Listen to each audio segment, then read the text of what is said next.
Bienvenue au club, bienvenue dans l'Endurance Club, le podcast que j'ai le plaisir d'animer chaque semaine en compagnie du rédacteur en chef d'Endurance Mag que vous connaissez bien, Geoffroy Barre. Salut Geoffroy. Salut Anthony, bonjour à toutes et bonjour à tous. Eh bien on va donc, après une belle semaine dédiée à Rétromobile, parce que oui, on était dans la capitale, enfin tu m'as rejoint dans la capitale, eh bien on va Ouais, prendre la c'est ça. direction de l'Asie et on va s'intéresser à un championnat qu'on a pu découvrir ou redécouvrir. C'était en décembre, ça fait un petit moment que l'on n'a pas parlé d'Asian Le Mans Series, puisque c'était en Malaisie que les deux premières courses ont eu lieu.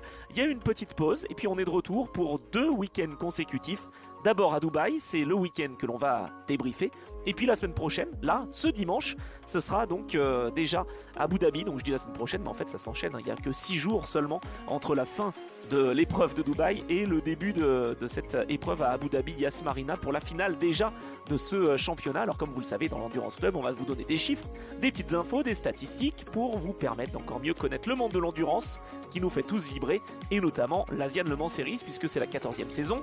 On a déjà basculé dans la deuxième partie de cette saison. On va revenir sur l'épreuve de Dubaï, bien sûr, 2 courses qui ont eu lieu et peut-être 2 fois le même vainqueur. On va faire un point sur les classements avant les 2 dernières courses de l'année, avant les 2 fois 4 heures à effectuer à Abu Dhabi. On aura évidemment des top digressions, parce que ça, il n'y a pas une émission. Bah oui, il n'y a pas un épisode avec toi où il n'y a pas de top digression.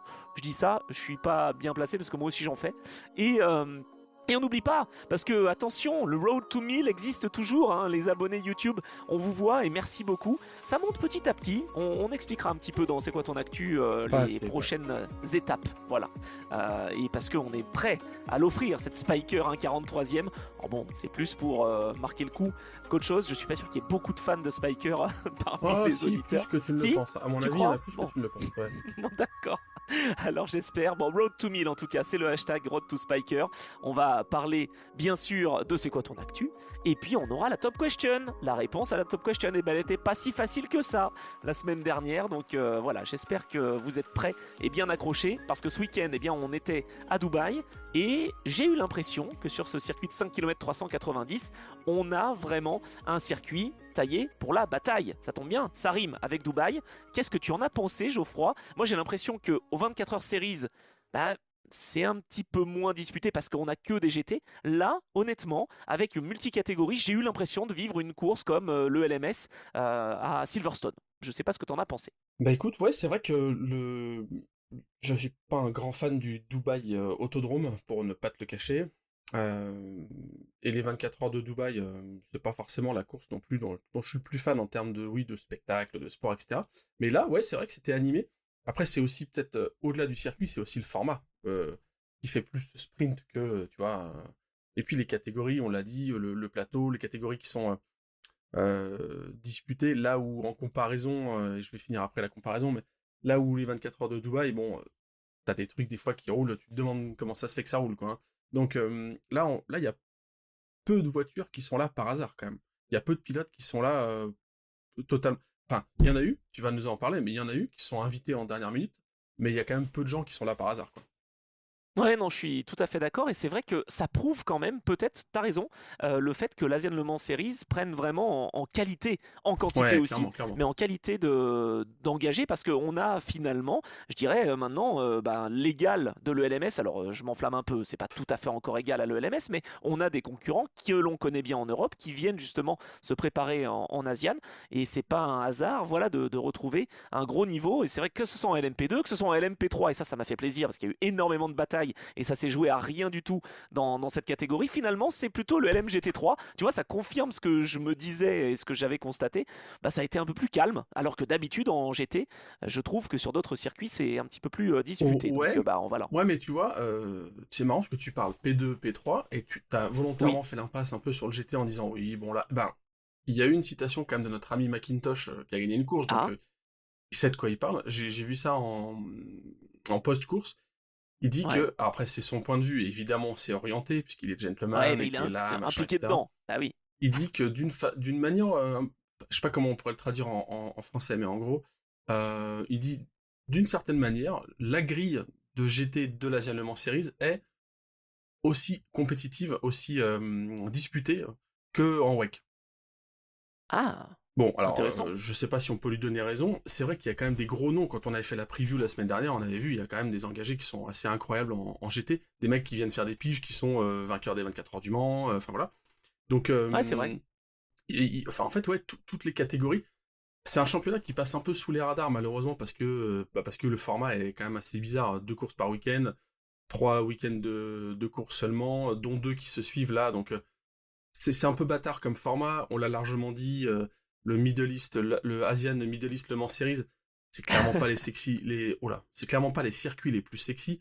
Ça serait à Suzuka, ça serait même à Et oui, Shanghai, à Fuji. Enfin, il y en a plein. mais tu sais que ça l'était avant. Oui, je sais. Non, mais Okayama, Sugo. Non, mais tu vois, il y aurait des circuits comme ça. Putain, c'est quoi le. Putain, je suis en train de flex sur les circuits asiatiques, mais c'est quoi Ouais, le j'ai vu. petit.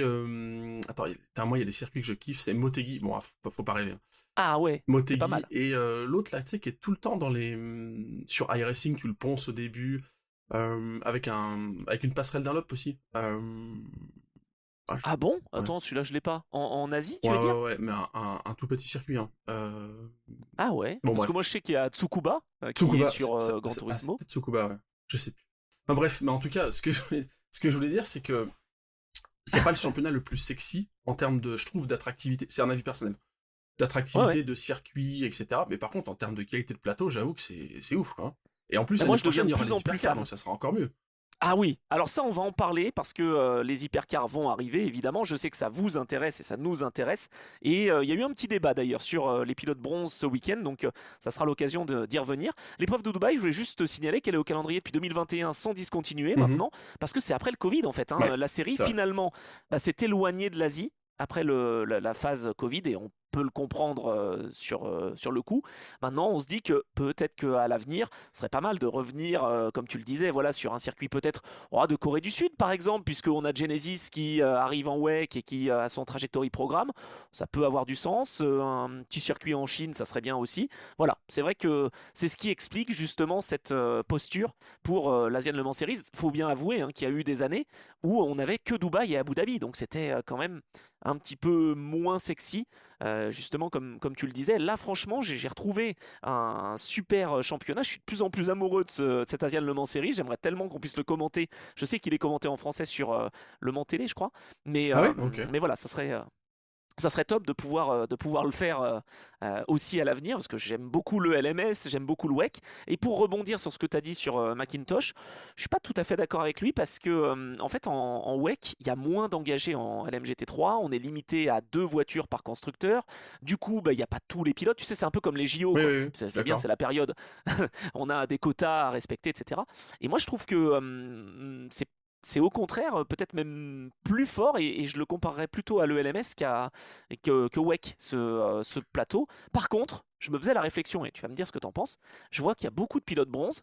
C'est un peu camoulox, quoi. C'est des gens qui ont l'habitude de rouler dans une voiture et dans une équipe avec un constructeur bien précis et qui là s'essayent à d'autres. François Heriot qui est avec une Porsche, Darren Lung qui est avec une Ferrari.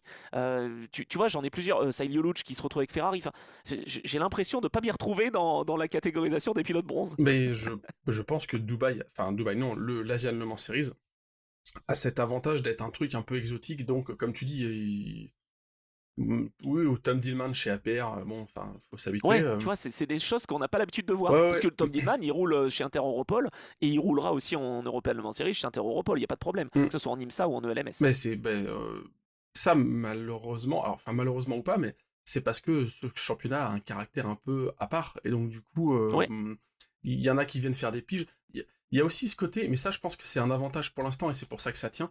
Il y a aussi ce côté, c'est un championnat qui attire l'aspect un peu mercenaires venir faire une perf. Tu vois, ouais, APR, ils sont là en ordre de bataille, ils viennent faire le taf, ils viennent chercher les invites pour Le Mans, et boum, RD Limited, l'année dernière, ils avaient commencé là, on s'en souvient.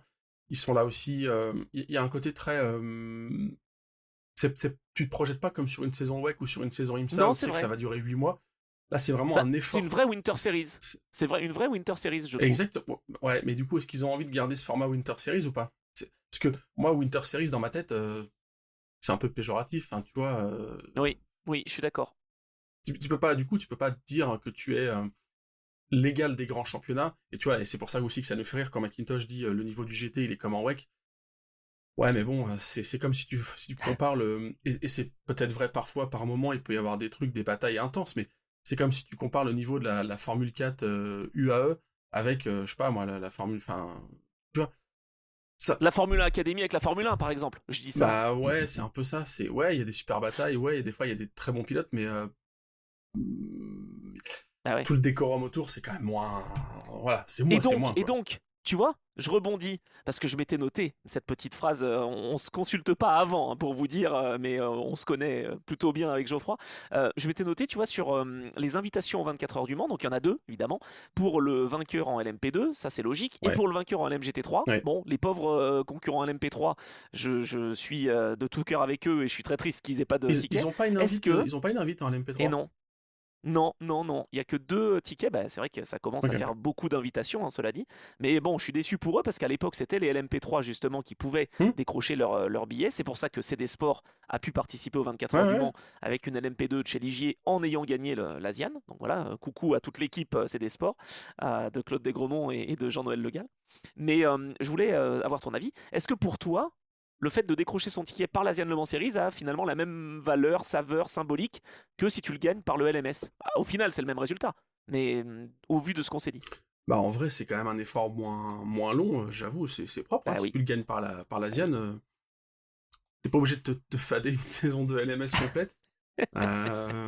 En vrai, qui se souvient, mis à part toi et les mecs les Ah, plus pointus, quand le départ des 24 heures du Mans est donné, qui se souvient de quelles équipes sont arrivées par quelle voie? En fait, oui, tu te souviens que bah, t'as les concurrents WEC, mais alors après, hmm. qui a gagné le Bob Atkins Trophy ou qui a gagné sa place en Asian? Franchement, moi je l'oublie totalement. Je vois juste un truc, oui, parfois t'as une bagnole full américaine, tu te dis, bah tiens, ça doit être une invite de Oui. l'IMSA. Moi je me souviens de la grande époque des Acura Highcroft, tu sais, avec du Ah oui. Scott Sharp, David Brabham, tu vois. Bah ça, tu savais que c'est une bagnole que tu voyais nulle part ailleurs et qui venait là parce que elle avait gagné la LMS ou parce qu'elle était invitée. Donc oui, il y a ce côté-là. Pareil, tu vois une Ferrari qui pop en GT, bah, tu l'avais jamais vu avant avec une déco flashy, tu sais que ça vient de l'Asian, donc ça c'est cool, mais en vrai, je trouve qu'elles ont toutes la même valeur, et vraiment, quand on voit le niveau des courses de cette année, ouais, elles sont pas volées, enfin, APR, si c'est eux qui y vont, putain, ils ont été la chercher, quoi. C'est pas encore dit, hein, Non, c'est non, pas c'est pas encore encore fait dit, parce que ouais. c'est ce Ouais. qui est beau aussi. Et c'est bien que t'en parles tout de suite parce qu'on va faire un petit débrief. Alors, comme il y a deux courses, c'est pas forcément facile. On va essayer de faire, ouais, on va essayer de faire par catégorie, voilà, pour que les gens puissent se repérer. Je pense qu'on peut faire d'abord la catégorie LMP2, course 1, course 2, puis ensuite LMP3, course 1, course 2. Enfin, on essaye de faire ça. Vous nous direz dans les commentaires. De toute façon, on compte sur vous pour eh bien, nous solliciter et nous donner vos avis. Mais en tout cas, voilà, ce qu'on s'était dit, c'est qu'on allait commencer par la course 1 et donc par APR CrowdStrike qui décroche la victoire avec, j'ai trouvé, une logique sportive de mettre Louis Delettra dans la voiture à la fin. Alors ça va réjouir tous nos amis suisses parce que Malte Jacobsen, super, il est très bien, c'est un très bon pilote, mais on l'a mis dans la voiture en fin de course à Sepang. Bon, bah, faut bien avouer que face à Antonio Focco et Settilar, c'était un tout petit peu plus tendre. Pas beaucoup, mais un tout petit peu plus tendre. Là, pour le coup, Louis Delettra, il a été en mesure de profiter aussi, j'ai l'impression, d'une dernière neutralisation pour remonter et pour avoir des pneus neufs qui lui ont permis de prendre l'avantage. C'est quand même assez logique finalement de retrouver un Louis Delettra, je trouve, hein, dans la voiture à la fin, et ça a peut-être fait la différence. Donc voilà, victoire pour APR et hégémonie de cet Hilar à F Corset, donc stoppé après les deux victoires à Sepang. T'as trouvé qu'il avait bien performé, que le trio avait bien performé chez APR? Comment tu l'as vécu? Bah oui, c'est ce que tu dis, c'est ils ont tu gardes là ils ont gardé la meilleure arme pour la fin, enfin Bah oui. l'atout pour la fin, bien aidé évidemment par les pneus neufs. Ce qui est marrant, c'est que ils gagnent donc les deux courses. Je fais le parallèle avec la course 2, mais Oui, le même équipage gagne les deux courses, mais pas du tout dans les mêmes conditions, quoi. C'est-à-dire que là c'est un c'est vrai. exploit individuel, une performance de fin de course de Deletra, qui est donc le bon pilote dans la voiture au bon moment. Course 2, c'est une lutte interne, on va dire, entre les pilotes, mais Oui, parce que oui, ah bah tout à fait. et c'est encore Deletra qui émerge comme vainqueur, mais alors on le met sur sa performance indiv, il n'y a pas de problème, c'est sûr, on en pense que du bien ici, mais il y a aussi le fait Bah que oui. les voitures de l'équipe APR étaient toutes sur des stratégies décalées, donc euh, en fait, enfin victoire pour des raisons différentes, quoi. Ouais, tout à fait, parce qu'en course 2, t'as raison de le souligner, APR signe le triplé. Oui, oui, Là, c'est ça, triplé. c'est C'est même fou. plus le doublé. Enfin, c'est le doublé dans le week-end. 2 victoires pour la voiture numéro 4. C'est rigolo, hein, parce que comme à Sepang, on a eu une seule voiture victorieuse. Là, on a la 4 qui est victorieuse. Évidemment, c'est pas tout à fait logique, j'allais dire, Bah, c'était pas sûr, mais c'est pas un hasard, elles sont toutes les deux à égalité. ouais. 80 points avant les 2 dernières manches de l'année, C'est quoi. que c'est quand même assez logique, par contre, qu'on ait souvent le même vainqueur qui fasse les deux courses, parce que Ah ouais? quand tu débloques un truc, quand tu comprends un truc sur le circuit, quand les pilotes sont à l'aise, euh, t'as quand même un avantage. Enfin, tu Ah, vois, intéressant. enfin, non, Ok. je sais pas ce que t'en penses, mais moi j'ai l'impression Si, quand même si, si. que s'ils ont la bonne approche et s'ils ont trouvé le bon setup et que tout s'imbrique bien, bah, course 1, course 2, sauf folie où il y a un drapeau rouge, où il y a de la pluie ou machin, en théorie, tu déroules et tu essayes de calquer. Et justement, tu affines ta stratégie de la première course en disant on a réussi à gagner la première. Bon, bah, la deuxième, sur quoi on a pêché, bah, telle voiture, on aurait peut-être dû quand même anticiper. Et, tu vois, et là, ils ont fait des décalages de stratégique entre les voitures. En gros, ils ont Oui. couvert totalement ce qui pouvait se passer. Il pouvait encore y avoir un rouge, un typhon, je sais pas quoi. Ils avaient une solution, quoi. Non, mais c'est vrai, c'est ça, en fait. Ah, t'as raison. C'est vrai que j'avais pas pensé à ça parce que tu vois, je fais le parallèle avec d'autres disciplines que je commente, notamment le Ouais, saut à ski ce week-end, où en fait il y a 2 concours par week-end. ok, Et là, c'est pareil. ok. Du coup, on est dans le même format, il y a 2 courses. Et ben, sur la deuxième journée, alors peut-être que le saut à ski c'est une discipline qui est très dépendante aussi des conditions aéro et de la forme mentale, etc. Mais tu vas voir où je veux en venir, c'est que la première journée, tu as une hiérarchie, et la deuxième, ceux qui étaient mal réglés arrivent à se régler et à faire des meilleurs résultats. Et c'est vrai que là, j'avais pas pensé, mais c'est ce qui se répète tout à fait quand tu pars avec un bon réglage dès le début. Là, tu as moins de hiérarchie qui est complètement basculée, j'allais dire, à moins peut-être de s'être raté complètement dans la première course. Je vais penser à l'Algarve numéro 25, tu vois, Mhm. qui a terminé 6ème de la première course et qui termine 2 avec un Tom Dillman des grands jours, comme d'habitude, qui était sur la même stratégie que la 4. Mais tu vois, j'ai été un peu perturbé, j'allais dire, de voir 2 fois la même voiture gagner, mais ça s'explique quand tu me le dis. Mais dans d'autres disciplines, c'est pas forcément le cas. Donc peut-être que ça sera pas le cas non plus à Abu Dhabi, mais ouais, peut-être Après, qu'en c'est sport parce qu'ils méca, ont quand pas t'as connu le bon truc, ils ont pas de séance d'essai entre les deux courses. En fait, c'est vrai. tout est en amont, course 1, course 2. Donc, Oui. si tu leur redonnais du temps de roulage en Ah ouais, mode c'est ça. setup, je pense que la hiérarchie serait différente. Eh ben, c'est peut-être une c'est peut-être une chose à voir et à faire. Ouais, mais après, le format du week-end, il est un peu pété, quoi. Enfin, en fait, C'est vrai.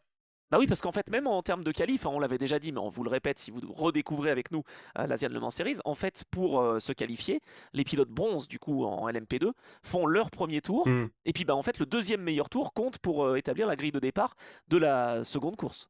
Et comment c'était à l'époque les grandes années du WTCC ou les trucs comme ça? Parce que c'était pareil, il y avait des week-ends avec les formats de course, etc. T'avais souvent, genre, Andy Mhm. Prio qui gagne le samedi et le dimanche, ou c'était au contraire. Ah non, parce que, ouais, ah non, il mettait des grilles inversées, des Non, je crois pénalités. alors il y avait Ouais, grille ouais, inversée. voilà. Il Non, y mais avait grille inversée sur la deuxième course. Non, non, mais cela dit, c'est vrai qu'il y avait une autre séance qualif de mémoire. Je dis peut-être une bêtise hein, pour les en spécialistes de dimanche touring matin? car, mais je crois qu'il y avait ouais, deux séances qualif. Il y avait 3 courses, mais 2 séances qualif. Après, Là, c'est vrai qu'il n'y a pas de séance qualif. C'était un peu comme à la grande époque de la Formule 3, pour moi en tout cas. hmm. La grande époque quand tu avais Verstappen, Ocon, Blomqvist, etc. 2013, 14, 15. Tu avais Foucault aussi à l'époque, Marcello. Et ben en fait, tu avais justement ce principe de faire qualif avec meilleur temps et deuxième meilleur temps qui établissait 2 grilles de départ. Non, de toute façon, là, je suis en train de comparer du WTCC avec des manches de 25 minutes par rapport à une course de 4 heures. C'est comme comparer, hein, tu vois, la grille du GT de Asian avec la grille du GT du WEC, quoi. Pas grand-chose en commun. Oui, mais bon, si quand même, on peut trouver des similitudes. J'ai bien comparé du saut à ski avec Ouais, non, c'était bien, c'était de pertinent. l'endurance. Voilà. Bon, merci. Écoute, j'essaye. Et donc, bah, finalement, dans cette course 1, on a vu la deuxième place pour Setila Racing, qui a encore une fois réussi à se distinguer. Pas de victoire, certes, mais encore un super relais à la fois de Charles Milesi et à la fois d'Antonio Foucault, parce que lui, quand même, ça fait 2 fois qu'il est ultra impressionnant. Autant Charles, je l'admire beaucoup, mais là, Foucault. Je T'as- crois vraiment t'as- qu'il est à son avantage, hein. T'admires pas Foucault, ok.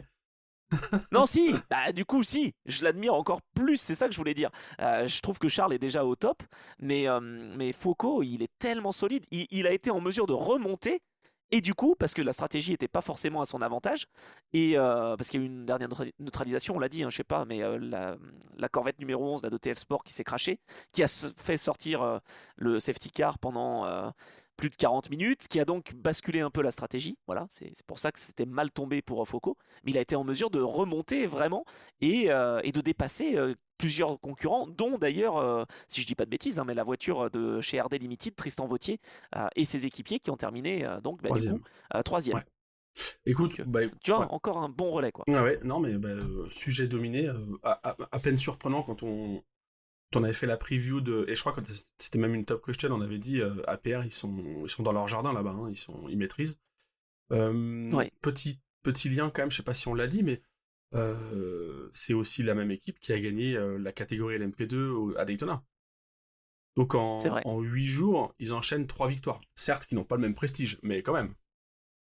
Non, mais t'as raison de le dire, et c'est avec la même voiture, enfin c'est CrowdStrike APR Ouais. hein, qui a gagné aussi à Daytona, donc finalement le George Kurtz, il est pas mal, hein, Bah en fait, il commence à étoffer son palmarès à la PJ ouais, c'est ça. Non mais t'as Jacobsen qui, oui, comme tu dis, est plus doux, mais qui fait les dépassements, qui va quand même chercher le truc. Deletra, bon Ah bah, oui, bien sûr. Deletra, y a rien à dire. Mais en fait, Louis Deletra, le truc c'est qu'il est rapide et qu'il sait en plus économiser ses pneus et économiser de l'essence, et enfin, c'est Non, mais juste c'est le incroyable, pilote, c'est la c'est le valeur pilote sûre. complet, quoi. C'est le pilote complet par excellence. Jacobsen qui fait le taf. Et justement, je te dis qu'il va chercher les dépassements. En fait, il va chercher la track position quand il faut.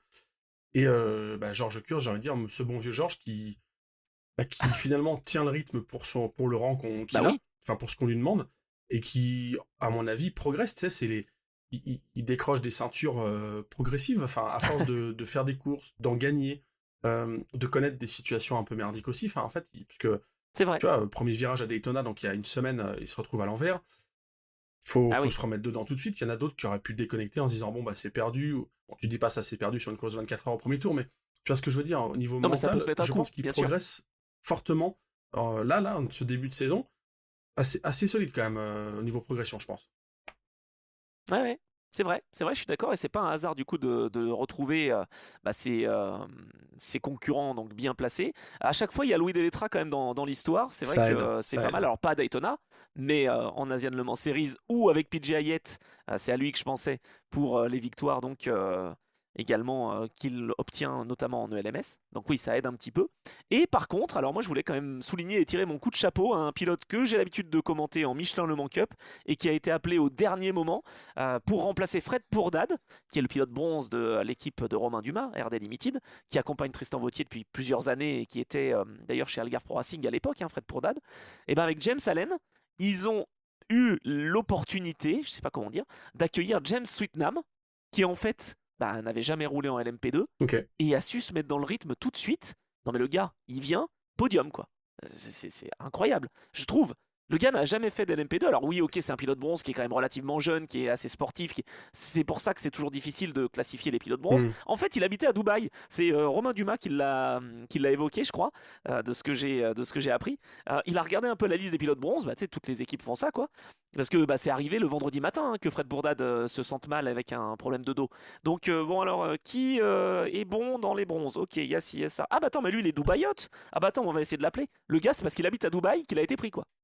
J'aime bien. C'est une bonne C'est bien, hein. histoire. Écoute, ouais, il est on va dire dans la première partie, première moitié, premier tiers, non, en première moitié des Oui, pilotes bronze en termes de rythme. Si on regarde les données sur le Bépilar, qui évidemment, on modère nos propos, n'est pas la oui, vérité sainte, mais bon, quand même, effectivement, pour une première en P2, c'est relativement propre. Après, c'est aussi un truc qui est lié à l'Asian. Regarde l'année dernière, RD Limited, la structure qui débutait. Alors, RD Limited, ça existe depuis des années, puisque c'est la structure de Romain Dumas, mais c'est la première fois qu'il faisait une bien course en sûr. prototype. Lui, pas derrière le volant, mais le nom de son équipe. Et ils avaient gagné. Donc, t'as aussi des. J'ai l'impression que c'est un championnat qui permet aussi d'assister à des premières. Tu vois ce que je veux dire? Je pense qu'en IMSA ou C'est en vrai. WEC, même en ELMS d'ailleurs, hein, tu lances une équipe où tu es nouveau pilote, gagner dès ta première. Il n'a pas gagné, mais faire un top Non, même résultat dès le podium. départ, Hmm. ça me paraît quand même plus chaud, quoi. Mais ça s'explique par le fait qu'on aille moins souvent à Dubaï, à Abu Dhabi avec ces LMP2. Enfin, je Mhm. pense que c'est vraiment ça. Donc tant mieux, c'est très bien. Mais c'est vrai qu'au bout de 8 ans, 6 ans, j'en sais rien, c'est vrai qu'on aura, a priori, hein, j'imagine, si on change pas de circuit, ce phénomène-là où les meilleurs resteront de Ouais, c'est plus en ça. plus en haut et voilà, seront moins inquiétés parce que tout simplement, on a de chaque année, d'année en année, même si les pneumatiques changent, même si la philosophie peut-être de la LMP2 est un tout petit peu modifiée, où chacun peut trouver son propre réglage et son chemin. Mais voilà, on va empiler les expériences année après année. C'est ce que je veux dire, quoi. Ouais, petit mot, parce qu'on parlait du B-Pilar, un petit mot quand même sur le. Je trouve qu'il y avait un gros rythme et une belle complémentarité des pilotes sur la 20. Falb, Oui, Megetunif et le troisième, je l'ai c'est plus vrai. trouvé, Mathias Kaiser. Et Kaiser, ouais. Et franchement, ils sont tous les. Ils sont. Il y en a deux en. Enfin, il y en a un en bronze et deux en silver, je crois. Ouais. John Falb, le bronze. Et du coup, belle complémentarité. John Falb, toujours le meilleur des bronzes. Donc, c'est vraiment le truc qu'on demande, quoi. Hein, quand t'as un pilote bronze qui complète l'équipage, enfin, c'est obligatoire, mais il y a ce côté, il faut que ça performe. Lui, il est toujours en haut de la feuille des temps des bronzes. C'est ce que lui il regarde, hein, c'est son objectif. Et les deux autres, Sami Megetunis notamment, on en avait déjà parlé, mais plutôt pas mal aussi, plutôt solide comme perf, hein. Ouais, tout à fait. D'autant plus que Samy, déjà, il Bah, découvre c'est le pour ça, c'est pour LMP2. ça que je dis ça. Il a fait. Non, mais il a fait un double relais sur les mêmes pneumatiques parce qu'on le disait, des stratégies étaient différentes pour APR dans la deuxième course. Et ça permet à cette voiture numéro 20, alors oui, sur le rythme, ceux qui peut-être se sont branchés dans la dernière heure, déjà, ont écouté les commentaires en anglais, n'ont rien compris. Non, non, mais ce que je veux dire par là, c'est qu'il était en tête et tu le vois dégringoler. Parce qu'en fait, il termine Mm. quatrième, comme la veille sur la piste. Mais il y a Oui, eu oui, une oui, petite oui. disqualification, enfin, il y a une pénalité qui a été appliquée après coup et on va y revenir dans un instant. Mais en fait, c'est qu'il avait les mêmes pneus. Donc forcément, il dégringole. Je veux dire, c'est logique. Il a essayé de faire ce qu'il pouvait, mais face à ses équipiers Tom Dillman et Louis Deletra, ainsi que Foucault, bon, je crois que tu as quand même 3 clients.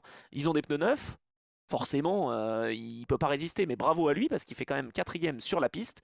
Et je suis d'accord avec toi, chez APR, on retrouve des couleurs et au moins les deux voitures sont, enfin les trois Ouais, d'ailleurs, sont bien placées puisqu'elles font le triplé du coup, la 4 devant la 25 et la numéro 20. Mais ce que je voulais évoquer avant de parler de la pénalité, c'est vrai que les pilotes bronze, on le voit quand même, en tout cas en Asian, ils n'ont pas une importance capitale, par contre ils peuvent te faire perdre. C'est-à-dire qu'ils vont pas te faire gagner. oui, Il oui, vaut mieux oui, oui. avoir un pilote bronze qui soit 2, 3, 4 dans la hiérarchie Ouais. et finalement avoir des bons pilotes derrière. Je sais pas, je te dirais peut-être pas la même chose en IMSA, quoique, mais c'est vrai qu'on n'est pas à la recherche absolument du meilleur, du meilleur, du meilleur bronze, tu vois, et parce que on sait très bien que de toute façon, voilà, derrière, ça va se jouer avec les pilotes plus expérimentés, quoi. Ouais, je. T'es quand Non, même, je sais non, pas, t'es quand même à la recherche d'un bronze qui fait pas d'erreur, qui est quoi? qui fait pas d'erreur. Mais qui fait pas d'erreur, mais surtout, moi j'allais dire, qui est polyvalent et qui sait s'adapter dans le sens où c'est des circuits où on va peu. Donc il faut quand même que le gars soit rapidement dans le rythme. Bon, alors, à force du coup, si t'enchaînes les saisons d'Asian, tu commences à les connaître, mais quand même, tu y roules pas autant que. Je sais pas, peut-être que je me gourre, hein. En fait, pour moi, vu que c'est loin, j'ai l'impression que c'est exotique, mais en fait, oui, ils y roulent pas plus qu'à Imola ou qu'à Daytona, donc ouais, au fait, t'as raison. Ouais, t'as raison. Non, mais, non, mais par contre, les équipes ont des données qui peuvent Ouais, faciliter ouais. l'apprentissage ou l'adaptation des pilotes. Sur les autres circuits, je veux dire. Avant que tu parles de la pénalité, puis on va accélérer un petit peu, mais le, j'aurais jamais donné ces résultats-là. Enfin, j'avais très peur, on en avait déjà parlé, Ah bah pour non. Algarve Pro Racing, Ah il y bah a 3 4 ans, quand la guerre en non, Ukraine mais on est nul. a éclaté. Mais oui. Enfin, ils étaient liés à G-Drive Racing, je remets un peu de contexte, mais ils avaient le contrat pour exploiter G-Drive. Roman Rusinov, qui du coup est devenu caduque totalement, puisque les intérêts russes ont été gelés, etc. Enfin bon, documentez-vous, enfin voilà, vous savez de quoi je parle, Il, j'imagine. il revient quand même, Roman Rosinov, hein. Il est revenu, notamment en 24 heures series, avec Rossa Racing. Enfin, voilà, ça y est, c'est en Ouais. train peut-être de changer un peu et d'évoluer. Mais oui, ils étaient mal, hein, Et APR. c'est le début de saison, moi je me disais, mais à mon avis, ils sont pas loin de plier les Gaules. Ils acceptaient des pilotes payants. C'est, Hmm. je sais pas trop enfin, leur business c'est quand même aussi de rentrer de l'argent. Le but c'est de gagner de l'argent, hein, pour eux, hein, c'est pas. C'est pas que Oui. pour le plaisir, hein. Mais ce que je veux dire, c'est qu'à l'époque, ça changeait Alors, complètement la logique parce que tu sais quoi? Je rebondis vite et après je te laisse finir, mais je ne sais pas si c'est vraiment de gagner de l'argent pour les deux dirigeants de cette équipe. C'est peut-être d'être à l'équilibre, parce que des fois, ils- d'après ce que j'ai compris, ils arrivent à aider quand même des pilotes en les prenant pour être devant et donc bah, en faisant un effort financier ou en mettant un peu de leur poche. Et je me dis que peut-être que c'est ça aussi, parce qu'à un moment ils étaient vraiment mal. Je pensais qu'ils allaient plier les Gaules et puis bah, ils se sont refaits et ça a reprogressé. Mais voilà, tu vois, il y a ça aussi, c'est que je pense que eux, la famille Cox, bah, j'allais dire à titre individuel ou à titre collectif, ils sont plutôt bien en termes d'argent, je crois, hein, avoir compris ça. Et donc c'est leur hobby et ce qu'il faut, c'est que ça soit à l'équilibre au minimum, quoi. bah, l'avantage que tu as, c'est quand tu as une CrowdStrike by APR qui, Ah à mon oui, avis, génère du cash, et tu peux avoir bah oui. une autre ou deux autres voitures sur lesquelles tu es un peu moins, ou tu es un peu déficitaire et où il faut payer l'huile d'électra, quoi, par exemple. Mais voilà, c'est des vases communicants. Mais en tout cas, ouais, je pensais vraiment qu'ils allaient être en difficulté quand la guerre en Ukraine a éclaté. Et ils ont su vraiment très très bien rebondir. On l'avait dit avec Ben Viscal au début, avec notre fameuse Sophia Florsch C'est qu'on vrai. cite souvent. C'était les débuts de la reconstruction. Il y avait eu même des victoires d'ailleurs avec ça, avec cette association. Et là, C'était vraiment, au Castellet, ils oui. maîtrisent l'ASIAN. euh, ils maîtrisent l'IMSA, entre guillemets, parce qu'ils ont gagné à Daytona aussi. T'as des candidats sérieux pour la victoire aux 24 heures du Mans, là, hein. Ouais, non, c'est vrai, c'est fort hein, ce qu'ils ont fait. T'as raison de remettre dans le contexte parce que là, ils font le triplé. Je crois que c'est jamais arrivé. Ça fera peut-être Ouais, partie d'une ouais, top ouais, question ouais. plus tard. Ouais, je pense que c'est la première Mais fois là, qu'une équipe. franchement, Et c'est pas bah exactement le ouais, même nom, donc bon, mais vous avez compris, sans ouais, l'exploitation, CrowdStrike c'est juste du naming, hein, c'est APR qui est derrière. Et c'est la première fois, je pense, dans l'histoire de l'ASIAN et peut-être même dans l'histoire des championnats bah ouais. Le Mans J'ai Series pas souvenir en ELMS. ouais, hors peut-être WEC, parce que j'imagine en WEC, je pense qu'il y a déjà eu un triplé Audi ou ça a dû déjà Oui, arriver. non, bah il y a eu triplé Ferrari cette Oui, année, non? Il y a pas eu un triplé Ferrari? si, Je sais pas. Au si, général, au Imola, classement, oui, je crois mais qu'il y a eu. Mais du coup, voilà, je pense que ça n'est jamais arrivé qu'il y ait une équipe, pas un constructeur, mais une équipe qui fasse un podium, qui prenne tout le podium. Incroyable. bon, ouais, franchement, c'est fort. Alors, ils ont été bien aidés parce que, on l'a dit, déjà, il y a eu une pénalité donc pour la Cetilar Racing. Alors ça, à se demander si ils étaient pas un peu border déjà eh ben dans les autres courses, hein. En fait, il y a un système de ravitaillement. Bon, ok. Et en fait, le système de ravitaillement est, alors je crois, à la discrétion des équipes. Il faut déterminer le diamètre de la bride. Alors ça, j'ai été assez surpris de voir ça. Un maximum de 38,1 mm. Donc cette bride, c'est pas une bride, comment on appelle ça? Ah, je trouve plus le mot, la buse de ravitaillement. Euh, pour que la combinaison voiture système de ravitaillement doive, pour un volume complet de ravitaillement, atteindre un minimum de 40 secondes. Je suis assez surpris parce que, enfin, je veux dire, ils connaissent les règlements, donc si c'est la même en ELMS, il faudra que je me renseigne. J'avoue que je me suis jamais renseigné sur les bus de ravitaillement, même s'il y a eu, par le passé, aux 24 heures du Mans, je ne citerai pas l'équipe française qui exploitait la licence G-Drive, mais TDS. qui a été disqualifiée. Bah oui, voilà, tu biperas, qui a été disqualifiée pour avoir justement amélioré le système de débit d'essence pour gagner du temps au stand. Et là, en fait, à chaque fois, c'est pas beaucoup, hein, ils ont été chronométrés pour les deux essais qui ont été faits par les commissaires techniques à 39 secondes 5 au lieu de Ah, 40. ah C'est ouais. rien. Ah bah oui, mais c'est rien. Mais bon, 10 secondes de pénalité après course, c'est aussi pour ça, je pense qu'on a mis que 10 secondes, entre guillemets, et qu'on n'a pas disqualifié. Mais alors là, je suis surpris de voir que les équipes peuvent, à leur discrétion, déterminer le diamètre. Franchement, je Est-ce que, suis surpris. est-ce que je peux faire une digression? La première. Ah oui, vas-y. Celle-ci, peut-être qu'elle va faire plaisir à des gens. Moi, je m'en fous. Enfin, je suis pas ça pour Bon, ça, mais j'espère. c'est peut-être que ça va en faire sourire quelques-uns. Je me suis lancé dans la, la, la vie. Je fais monter le truc parce que vraiment ça me fait rire. Mais bref, non, je me suis lancé à regarder les vidéos de la chaîne Le Circuit que je regardais pas du tout. Mais Ouais. je connaissais, mais vu que c'est très, enfin, c'est orienté Formule 1, etc., je regardais pas. Je me suis lancé dans les vidéos Le Circuit. Je suis en train de me délecter de cette saison en 1994, la rupture. Et, euh, et en fait, j'ai découvert en détail l'histoire du. Alors, c'est là où tu vas reprendre la main, parce que moi, je suis Ah, pas assez pointard. Mais j'ai découvert en détail l'histoire de l'incendie, enfin, du départ de feu sur oui, la de Benetton Jos de Jos Verstappen. Verstappen, parce qu'ils avaient Exact. retiré des joints au niveau du système de ravitaillement. Enfin, évidemment, cette image, je l'ai en tête, comme fan de sport Oui, auto oui. qui a connu cette époque, évidemment, je l'ai. Mais alors, le Oui, t'avais détail de oublié que c'était l'histoire, Briatore qui était. T'avais oublié que c'était Briatore qui était le ouais. team manager, directeur d'équipe, quoi. Non, mais voilà, et tout le contexte qui réexplique où, en gros, c'est pas la seule équipe qui faisait ça, mais en fait, tu peux charger ce changement a quand même contribué à... Enfin, voilà, c'est passionnant. Voilà, c'était juste la petite digression pour dire Ouais, c'est bien. que je regarde ça et que du coup, j'essaie de rattraper un peu mon retard sur la Formule 1. Très très bon youtubeur, hein, d'ailleurs. On fait la promo des amis, on Oui, a invité écoute, Yvin Scosa. Peut-être qu'un jour on invitera le circuit, ah bah, franchement. avec plaisir. Non, mais c'est passionnant. Bah oui. La saison 94, là, allez regarder ça, franchement, c'est passionnant. Et oui, et ben après il y a eu des ruptures et tout. Enfin bon, bref, non, c'est l'histoire, monsieur.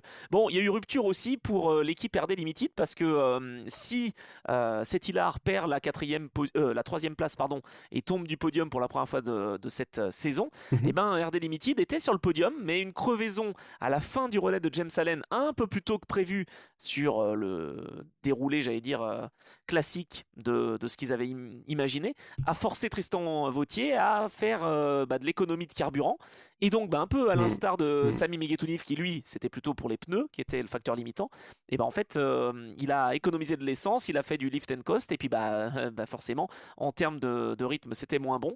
Et il termine quand même 5e. Donc, c'est pas une mauvaise performance, mais il y a peut-être un peu de regret pour RD Limited. Il y avait le podium potentiellement à jouer, mais voilà, la crevaison aura été fatale. J'ai l'impression que Dommage. ça, c'est des images très sim racing à Echo, tu sais, le nombre de youtubeurs, de streamers que je peux regarder où au moment où tu te prends dans le jeu, tu suis la course, et Ouais. puis à un moment, ils commencent à dire ah, je vais pas avoir assez de carburant, que ça soit sur Ouais. LMU, sur iRacing, je trouve ça passionnant, mais je me dis non, mais ça c'est vraiment un truc propre au sim parce que les mecs, ils vont un peu trop tirer, ils en font trop, mais ça n'arrive pas dans la vraie course. Mais en fait, si, Eh bah si. en fait, ça Eh oui. revient de temps en temps. Moi, tu sais, je me dis non, mais quand même, les mecs sont entre guillemets pro et ils vont pas aller Ouais, ouais. jusqu'à là. Il y a tellement de capteurs, de trucs pour surveiller qu'on peut pas en Et oui, arriver à mais ça. là, Mais en fait, quand si, il y a si, un bien truc, sûr.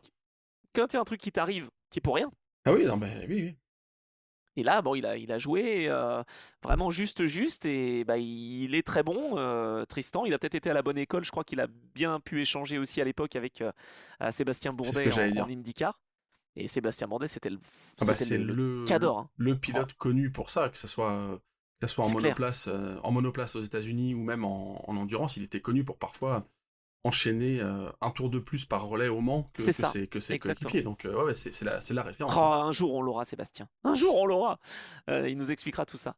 En revanche, grosse déception quand même, puisqu'on est à l'ordre du jour des déceptions. Je comprends pas, on n'en parle jamais dans nos épisodes d'Asian Le Mans Series cette année. C'est United Autosport. Ils étaient là, ils ont concouru. Qu'est-ce qui s'est Ouais, passé? ouais. Ouais. Je sais même plus ce qui leur est arrivé. Mais si, il y a eu problème de boîte, c'est ça. Oui, problème de Alors, boîte. problème de boîte dans la deuxième course. Ah oui. Dans la première, je sais pas ce qu'ils ont fait. Attends, pourtant, à chaque fois, je suis méchant avec eux parce qu'à chaque fois, Giorgio Roda, bon, le pilote Hmm. bronze doré, enfin, pilote bronze silver, enfin, je sais pas comment on dit. Bon, bref, en tout cas, un pilote bronze qui est très rapide. Un beau métal, ouais, Et ouais, bah, ouais. voilà, c'est ça, un peu métallique. Et ben en fait, il fait à chaque fois les pole positions, mais derrière, ça marche pas, quoi. Bah voilà, C'est dingue. preuve qu'il faut la complémentarité, il faut tout, quoi. Il faut l'équipe, il faut l'équipage, il faut les conditions. Ouais, je suis d'accord. United, ça fait longtemps qu'il n'y a plus la mayonnaise globale qui prend. Pourtant, on peut pas le reprocher au pilote, on peut pas le reprocher à la voiture, dans le sens où c'est une Oreca 07, enfin, il y a rien de problématique. Ils font pas de mauvais choix techniques, tu vois. Mhm. En termes de setup, je pense que ils ont assez de données pour pouvoir rouler Bah sur à oui. peu près tous les circuits du monde. Et l'équipe, je pense que c'est pareil. Toi, t'avais la piste un peu, tu te disais, il y a sans doute des choses qui ont changé dans le sens où maintenant ils vont Bah, gérer le je programme pensais. McLaren. Bah oui. Enfin, ils ont géré d'ailleurs en parallèle le programme McLaren en WEC l'année dernière. Et là, maintenant, ils vont gérer McLaren, bien sûr, en WEC, en hypercar. Est-ce que ça joue? Est-ce qu'on a enlevé des hommes clés, des hommes ou des femmes clés, des personnes qui prennent des décisions qui sont pertinentes et qui, du coup, ne sont plus là? Je sais pas trop. J'arrive pas trop à m'expliquer, mais c'est vrai que Non, depuis non, le moi non plus. post-Covid, ils ont tout poutré quasiment, je crois, en 2020-2021. Avant aussi, Oui. mais 2021, vraiment, ils étaient au sommet. Et là, il y a une phase de creux qui est longue, quoi. Et pourtant, les pilotes sont pas mal. Alors, à l'époque, Bah je oui, disais que c'était Philippe Albuquerque qui a emmené l'équipe. Je pense que j'en suis pas loin de la vérité, mais enfin, ça se joue pas que à un seul pilote non plus. c'était pas Euh, Maldonado, en tout cas. Mais... non, Mais là, pour le coup, tu vois, t'as des Ben Hanley, t'as Grégoire Saucy, Michael Ouais, Jensen. Bon, c'est pas des peintres, quoi. Donc, non, je vois pas trop ce qui s'est passé. Là, en l'occurrence, dans la course du dimanche, c'est un problème de boîte de vitesse. Bon, là, c'est ils peuvent rare, hein. rien faire. La course, ouais, c'est vrai. La course précédente, bah, ils ont fait septième. Et puis à Sepang, ils avaient fait 5 et 6. Tu vois, je parle de la voiture numéro 5. Après, la voiture 6, elle a perdu tous ses tours de qualif et elle partait dernière Mm, parce qu'il y a eu un excès mm. de vitesse dans les stands. Et donc, ça a forcé le pilote le plus rapide de l'équipage à prendre le départ. Donc, Ben Hanley a pris le départ. C'est pour ça que j'ai vu son casque. J'avais pas suivi le début de course, en fait. Enfin, j'ai pas suivi l'avant-course, pardon. Et je regarde le début de course et je vois Ben Hanley dans la voiture. Je dis mais je comprends pas, enfin, puisque je connais le casque jaune de Ben Hanley, je me dis mais c'est pas normal. Et en fait il s'est arrêté au stand à la fin du premier tour pour laisser le bronze dans l'équipage, reprendre le volant, mais en fait il était obligé de prendre le départ parce qu'il partait dernier. Tu sais c'est la règle, Mm. c'est pareil en IMSA, en WEC, c'est pareil en ELMS. Voilà, quand tu n'as pas de temps, et ben t'es obligé de partir dernier et de faire confiance au pilote le plus rapide. Mais ça pour la stratégie c'est pas bon quoi. Je fais un petit parallèle aussi, après Ah, on va enchaîner vas-y. un petit peu, mais euh, il y a eu 3 safety cars dans la course 1, il y en a eu 3 dans la course 2. Ah oui, Donc ça, bon, ok, pourquoi pas, c'est une stat, hein, mais surtout bah oui on est là pour donner des ce que stats. ça fait, c'est que euh, le safety car, faut bien que vous voyez ça, c'est pas juste les voitures sont regroupées derrière un safety, bon bah du coup là on roule à rythme réduit, machin, etc. Ça c'est vrai, mais surtout, ça fait que si tu te retrouves dans les stands, ou si tu te dis tiens je vais en profiter pour aller dans les stands, faut respecter la limitation dans les stands comme d'habitude, mais tu peux avoir un feu rouge en sortie. Et il y a eu pas mal de pénalités aussi qui sont tombées à cause de ça et qui ont fait C'est parfois vrai. qui ont pénalisé des équipes et qui se retrouvent bah, hors. Enfin, en fait, c'est ouf parce que les événements, tu vois, je faisais juste le parallèle parce que tu t'évoquais un peu ça, le fait que les tours de qualif soient annulés et donc ça avait généré ça et donc ceci, donc cela. Là, c'est pareil. Un safety car peut avoir des conséquences de ouf sur des pilotes qui étaient très bien placés, une équipe qui jouait la gagne et qui se retrouve piégée parce qu'ils ont fait une erreur de pas respecter la limite de vitesse ou pas respecter un feu rouge. La course, ça demande beaucoup, ça demande une attention de tous les instants, quoi. C'est vrai, et c'est pour ça que ça peut vite basculer. Moi, ce que je Bah vois oui, quand même, c'est ouais. qu'on a un Asian Le Mans Series là. Bah, on peut faire un peu un petit bilan à mi-saison, mais à deux vitesses, que j'allais dire. Je comprends pas, on retrouve pas Proton compétition, si tu veux. Bah, ça, c'est très Mhm, dépendant des pilotes. Il y a c'est eu le vrai. retour de Stéphane Host, qui était blessé à Portimao et qui, lui, est le pilote bronze qui va financer justement, je crois, hein, la Mhm. saison 2026 de l'ELMS chez Proton. On n'a pas vu l'ARC Bratislava, même s'ils ont quand même marqué des points. C'est vrai qu'Yann Erlaché découvre la LMP2 avec Mathieu Vaxivière, avec le pilote Miro Konopka. Bon, ça marque, hein, ils ont 4 points, ok. Par contre, je vois Inter-Europol compétition. Tu les as vus, toi? Zéro point. Zéro point. Quand t'as pas Tom Dillman dans la voiture, je suis vraiment désolé, hein, c'est pas que lui, mais je faisais le parallèle avec Felipe Albuquerque. Mhm. Et après, on passe au LMP3, mais ça nous fait la transition. Tu vois, Inter-Europol en LMP3, ça y est, ils ont, comme à l'époque, repris ce qu'il fallait. En LMP2, normalement, ils sont bons. Là, ils redécouvrent les circuits. Je pense que les pilotes, bah, ils doivent peut-être pas être les meilleurs pour exploiter la voiture, mais c'est incompréhensible de retrouver cette voiture 43 si loin, quoi. Ouais. Tu vois? Bizarre. Tu vois, t'en as même pas parlé parce que de toute façon, tu l'as même pas vue, cette voiture. Non, mais je suis en train de réfléchir et c'est vrai que saison blanche quasiment pour cette équipe-là. Mais comme tu dis, Incroyable. pas en LMP3. Mais par contre, ça doit vraiment faire. Parce que là, on est aux 2 tiers de saison, comme tu disais, mi-saison, Ouais, même zéro 2 tiers point. de saison. Ouais. Euh, ça doit être dur. Enfin, il y a des équipes qui doivent se dire bon, bah voilà, de toute façon, on finit. On fait les deux Ouais, c'est dernières, clair. mais ça sert à rien en fait. Il n'y a plus rien à aller Allez, chercher, on quoi. finit en roue libre. Non, bah, je sais pas si ça sert à rien. Ça donne une dynamique aussi, peut-être pour la saison Ouais, de ouais. LMS, De quoi. LMS, ouais. Ouais, c'est vrai.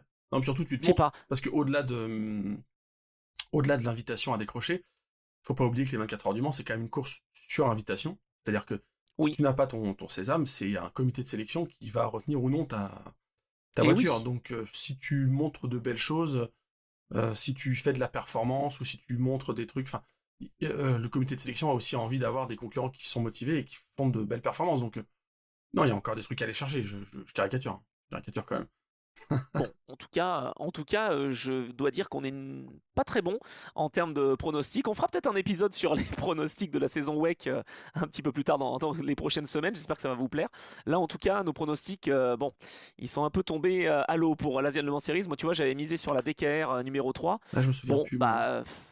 Ouais, moi non plus, je sais plus Hmm. trop ça m'arrange bien de pas me Ouais, souvenir. voilà. Mais, mais tu vois, je pensais que DKR avec le nouveau châssis pourrait faire quelque chose. Alors c'est pas mal, hein, mais 9 et 7 ce week-end. Bon, voilà, je suis un petit peu déçu de voir que c'est pas mieux. Bon, on va espérer en tout cas que les prochaines à Abu Dhabi là, ce week-end puissent se passer mieux et que ça se passe mieux aussi en LMP3 pour nos équipes françaises. Parce Alors, que passons au GT. Non? non, non, le LMP3 c'était trop bien. Attends, franchement, les courses elles ont été super disputées, ça s'est joué dans les derniers instants. C'est vrai. On a même eu une Ouais. bataille entre une LMP3 et une LMP2, c'était fou. Hein, voilà, ça, je tease le dernier tour. Oh, je suis méchant. Je suis méchant parce que ça peut arriver. En fait, en LMP3, c'était super intéressant aussi, je dois dire, parce que la réalisation, comme le GT3, je suis vraiment désolé, mais était moins intéressant, et ben on s'est concentré sur ce LMP3 et je suis très content. Voilà, les soutiens qu'on a dans les auditeurs du LMP3, voilà, soyez avec moi, merci. Parce qu'on est content d'avoir vu des batailles en LMP3, c'était super C'est disputé, vrai. c'était C'est vrai. super indécis jusqu'au bout, et à tel point que la voiture qui va gagner finalement la première course, c'est l'équipe Inter-Europol Compétition. Tu te dis, mais on les a cassés tout à l'heure. Oui, mais en LMP3, ils sont là, Oui, ils c'est sont au solide. rendez-vous. C'est solide. C'est solide, ils sont à un point des leaders, donc vraiment c'est du costaud pour eux. On l'a dit, hein, en LMP2, il y a deux voitures qui peuvent vraiment s'imposer, hein, parce qu'ils sont à égalité à 2 points. On a, on va dire, 4 voitures pour le titre et on va compter RD Limited. En LMP3, c'est un peu plus serré, et donc à la fin de la première course, eh ben, on avait Luciano Morano qui était dans la voiture de chez VPS et qui se bagarrait face à la Inter-Europol numéro 13. Sauf qu'en fait, il y avait la LMP2 à un moment donné, et je sais pas si c'est le cas ou pas, ça me paraît quand même bizarre. Moi aussi. Il a. Si, tu crois? Non, non, non, moi Il- aussi, Ouais, vas-y, enfin, Ah, finis et on va en parler. bah en fait, je dirais pas qu'il a confondu, mais en tout cas, il a voulu résister à la LMP2 en voulant résister, c'est-à-dire qu'il a eu un sous-virage, et donc il va s'appuyer sur la LMP2. Et en fait, c'est la LMP3 de chez Inter-Europol, du coup, qui passe dans les tout derniers instants, dans l'avant-dernier virage. Je pense que c'est plutôt en voulant défendre qu'il est allé s'appuyer sur la LMP2, plutôt que ce qu'on dit et les fantasmes qu'on dit. Ah, il s'est gouré, il a cru que c'était la LMP2, il l'a sorti. Non, non, moi je suis persuadé de ça. Mais donc, au final, c'est bien Inter-Europol qui gagne. Ouais, en fait, c'est ça. Sur le flux anglais, ils ont dit que il avait confondu. En gros, qu'il voulait Moi, forcer j'y crois pas. la voiture dehors. En gros, qu'il a été au contact pour le virer et qu'il pensait que c'était la LMP3. En fait, c'est la LMP2. Franchement, j'espère pas et je pense pas. Je pense que c'est plus qu'il Non. a dû voir d'un seul coup deux Inter-Europol parce que c'est la Eh oui, LMP2 d'Inter-Europol. Hein. Je pense qu'il a dû exactement. voir deux bagnoles jaune et verte avec cette livrée effroyable et il s'est demandé où aller. Et je pense qu'il y a un côté tu vois, confusion. Je sais pas quoi faire. Puis ça se trouve, il va aider son pote de LMP3. Voilà, Enfin, tu vois, moi il c'est y a un plus peu ce ça côté, ouais, le à Mans quoi je 66. pense. Enfin, je sais pas comment dire, mais tu vois, peut-être un côté Michel Non mais Vaillant, genre, il va ouais falloir voilà, que Michel Vaillant ou F1 le film. Ouais, mais en tout cas, je pense pas que ça soit intentionnel d'aller. De toute façon, c'était inutile du coup, puisque c'était pas la même catégorie. Ouais Mais ouais, je, c'est je clair. vois pas le geste intentionnel Moi je pense comme ça. plutôt, tu vois, j'en sais rien, je suis pas au pilote et je suis pas au volant, pardon, et Mm. c'est tant mieux c'est pour le bien de la Oh oui, course. oh oui. Oh oui, oh oui. Mais peut-être sur simulateur cette année, je m'y remettrai. Bon, bref, ça, on pourra remercier Vince Cosa. Je pense plutôt qu'il avait moins de pneus, enfin, il n'avait pas les pneus en bonne forme. Il a quand même voulu résister en voyant derrière qu'il y avait la LMP3 qui arrivait. C'était un virage Ouais, en appui à ouais, gauche. ouais. Et donc, il s'est peut-être dit aussi, attends, mais il va me gêner, là, l'autre en LMP2. Je vais essayer d'aller le prendre au frein pour peut-être l'écarter et me mettre à l'abri d'une éventuelle attaque. Et en fait, ça l'a pas fait. Et il s'est un peu raté, je pense. Et puis c'est bien crado cette partie-là aussi du circuit en fin d'épreuve. Ouais, C'est bien chargé c'est en clair. gomme, c'est bien chargé en poussière, en sable. Enfin ouais, je pense que tu peux facilement la perdre parce que tu te rajoutes aussi le fait que t'es en bataille et que c'est le dernier tour. Donc voilà, incident de course quoi. Ouais, Enfin, c'est vrai. clairement, mais ça fait un beau finish effectivement parce qu'on est à 4 dixièmes je Ah crois bah sur la ligne là, à peu près. ça c'était serré, parce que c'était serré aussi en LMP2, dans les deux courses Oui, d'ailleurs, oui, hein, un peu oui. plus la deuxième je crois, mais en LMP3 ça a été serré, donc Inter-Europol gagne devant VPS, donc équipe française, et 23 Events Racing, troisième, qui fait une bonne saison, après la déception de la première course à Sepang, où ils ont abandonné d'entrée de jeu, je crois que c'était avec Terence Woodward, là ils finissent deuxième, troisième, et j'ai pas encore Bah cité si, la deuxième bah course oui, de bah, et Dubaï. il gagne, et Donc, il gagne la deuxième course. et ils gagnent. Ouais, Et ils gagnent la deuxième course. Donc les Français, finalement, sont là, tu vois, au rendez-vous. Et c'est pas les équipes qu'on attendait forcément, parce que j'attendais c'est vrai, plutôt c'est vrai. une équipe Air Race, j'allais dire. Mais alors Air Race, bon, bah, je veux bien faire des pronostics et que je sois mauvais, mais enfin si on change d'équipage, ça va pas. Donc en fait, si tu veux, Fabien Michal n'était pas là. Hugo Schwartz et Pierre-Alexandre Provost non plus. Ils se concentrent peut-être sur la saison ELMS. Et du coup, c'était Daniel Frost, Sharon Sarkissian et Elena Buller qui étaient là. Donc, Ouais. bah, ils ont dû s'adapter, quoi. Tu vois ce que je veux dire? C'était pas facile pour eux, même si, je dis ça, et ils terminent quand même quatrième. C'est le meilleur résultat de l'Asian jusque-là pour cette voiture de chez R-Ace numéro 85. Donc finalement, on a eu dans la course numéro 2 3 équipes françaises dans le top 4. Ce qui me déçoit, c'est que les Duquesne, Ah, enfin la Duquesne en l'occurrence, on la voit. la Ouais, c'est Duquesne, ça, ouais. on la voit moins, quoi. Enfin, alors que, je l'ai déjà dit, hein, j'adore cette voiture. Alors, je suis pas un grand fan de l'LMP3, vous avez compris, mais je trouve que j'adore la finesse de la Duquesne. Enfin, je sais pas si on peut dire finesse. J'adore cette caisse, je la trouve vraiment sympa. Et c'est dommage qu'on la voit pas plus en haut, quoi. Ah oui. Bon. Je sais pas à quoi c'est dû, mais tu sais, c'est la première année aussi de chez R-Ace Mhm. dans la catégorie Asian. Ils découvrent les circuits en LMP3, j'entends, Mhm. parce qu'ils Mhm. connaissent très bien en monoplace. Donc, bah, c'est pas facile, quoi. Il faut s'adapter. Je pense qu'il n'y a pas de secret, quoi. Ouais. Surtout que les LMP3, même si là, c'est la nouvelle réglementation hein, cette année, mais les LMP3, elles avaient souvent été justement à l'honneur et c'était même la catégorie reine à une époque en Asian Le Mans Series. Hein. C'est vrai. Ouais, c'est vrai. Donc, euh, donc voilà, on l'a oublié, moi je n'ai pas oublié, les LMP3 forever.